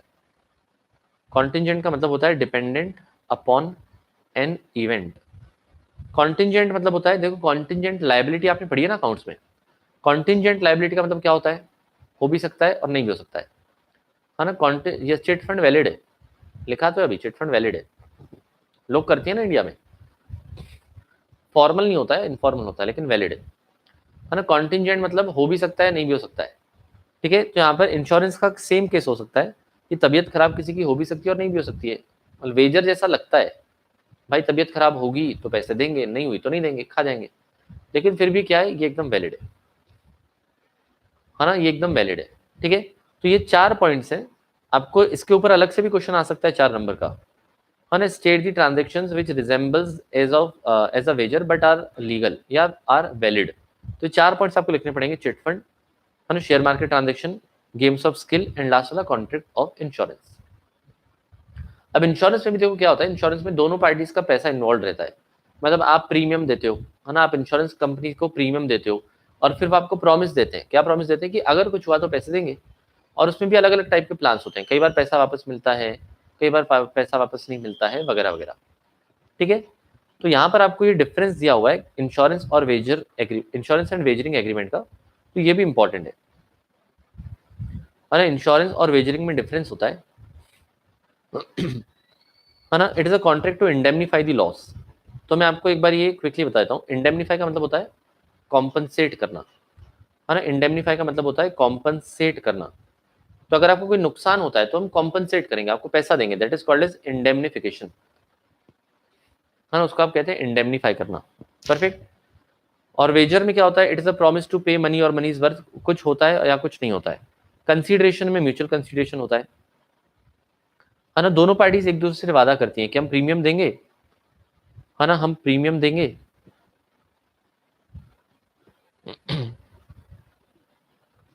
है ना, हम आपको प्रीमियम देंगे और कुछ होने पर आप क्या करोगे, है ना, कुछ होने पर आप क्या करोगे, कुछ होने पर आप जो है हमको पैसा दोगे। तो म्यूचुअल कंसीडरेशन होता है, ठीक है। एंड वेजर में there is no consideration between the parties, there is just gambling for money, ठीक है। मतलब पैसे के अलावा और कुछ इन्वॉल्व नहीं है ना। नेक्स्ट है इंश्योरेबल इंटरेस्ट।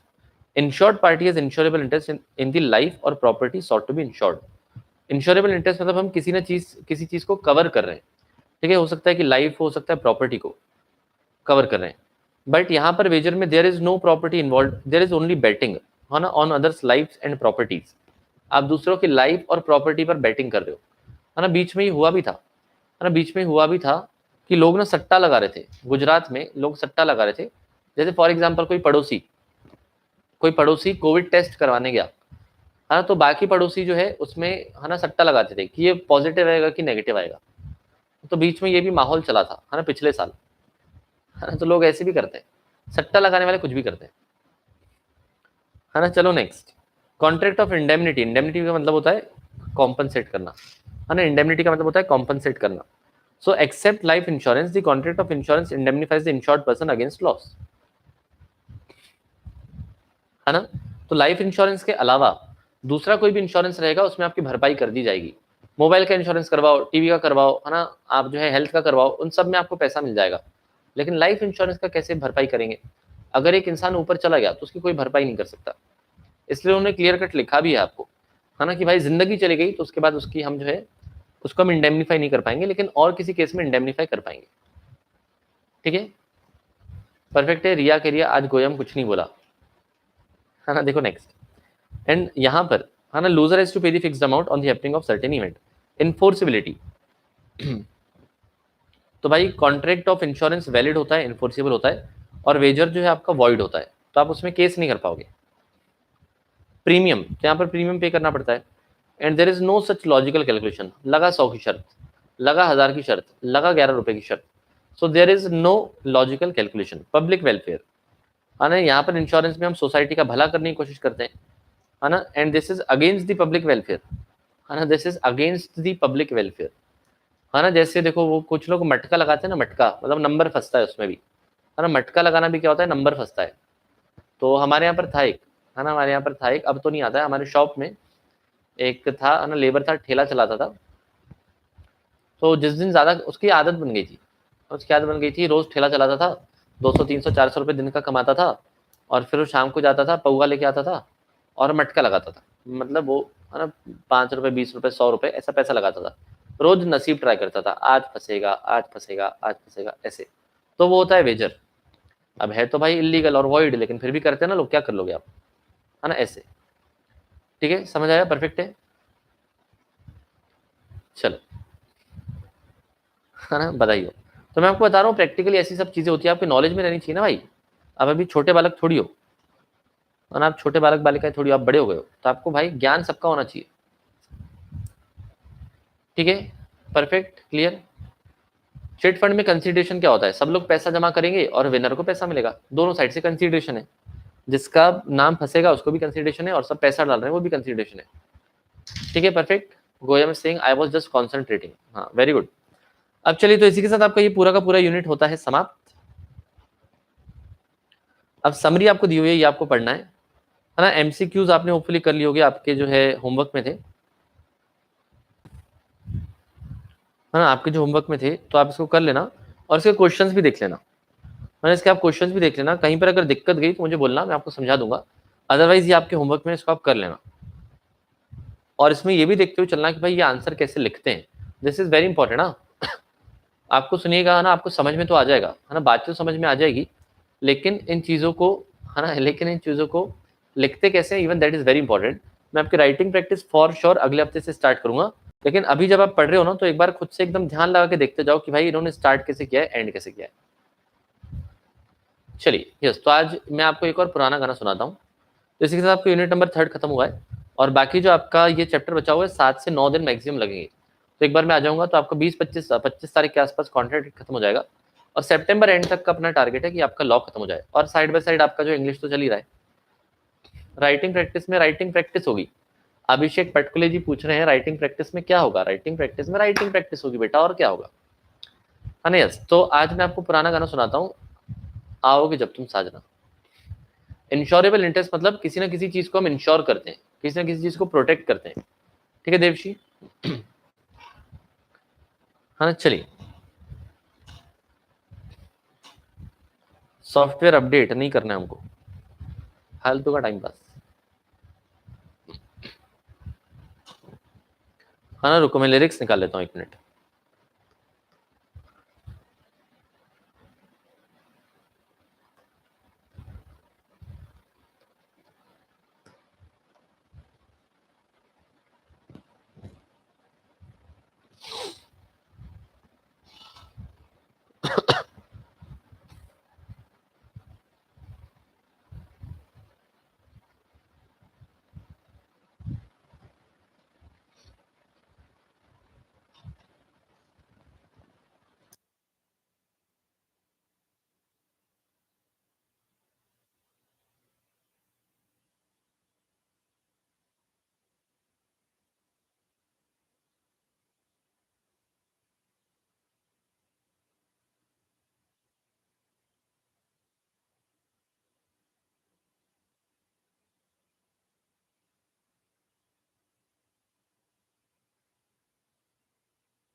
चलिए सुनिएगा, है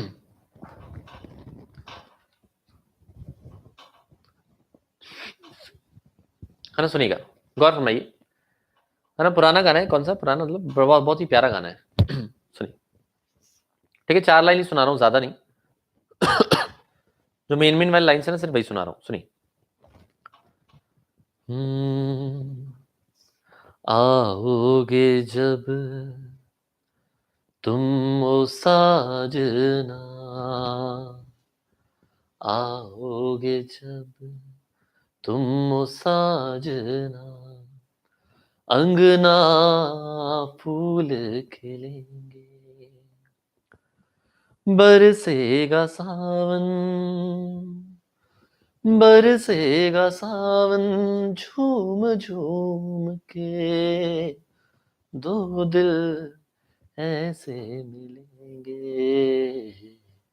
आओगे जब तुम ओ साजना, अंगना फूल खिलेंगे,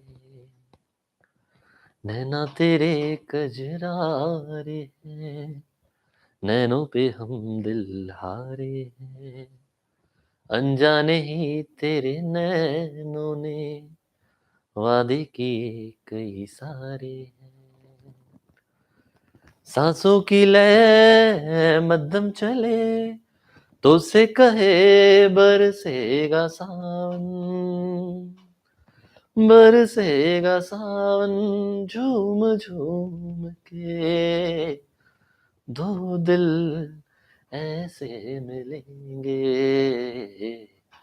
आओगे जब तुम ओ साजना, अंगना फूल खिलेंगे। शुक्रिया शुक्रिया शुक्रिया शुक्रिया, थैंक यू सो मच। चलिए भाई, तो इसका भी आप जो स्क्रीन रिकॉर्ड करके जो भी करेंगे तो मुझे भेज देना, जैसे कल आपने भेजा था वैसे ही। हाँ, रोहित कह रहा है सर मैं तो अपनी गर्लफ्रेंड के साथ सुन रहा हूँ, बताइए बताइए। चलिए तो गाइस आज के यहीं पे रुकते हैं, और हम लोग मिलेंगे अब, है ना, मंडे इवनिंग को, मंडे लेट इवनिंग मिलेंगे, है ना। मैं ट्रैवल करूंगा तो हो सकता है लेट हो जाए, 5-6 बज जाए, तो हो सकता है अपन थोड़ा सा लेट मिले मंडे को, बट कोशिश रहेगी मंडे को हम मिले और यूनिट नंबर 4 स्टार्ट करें। ठीक है, चलिए, थैंक यू सो मच, बहुत बहुत शुक्रिया गाइस, मिलेंगे नेक्स्ट वीक। और जो भी अगर बैकलॉग वगैरह है तो आप क्लियर करके रखें। चलिए bye, thank you so much.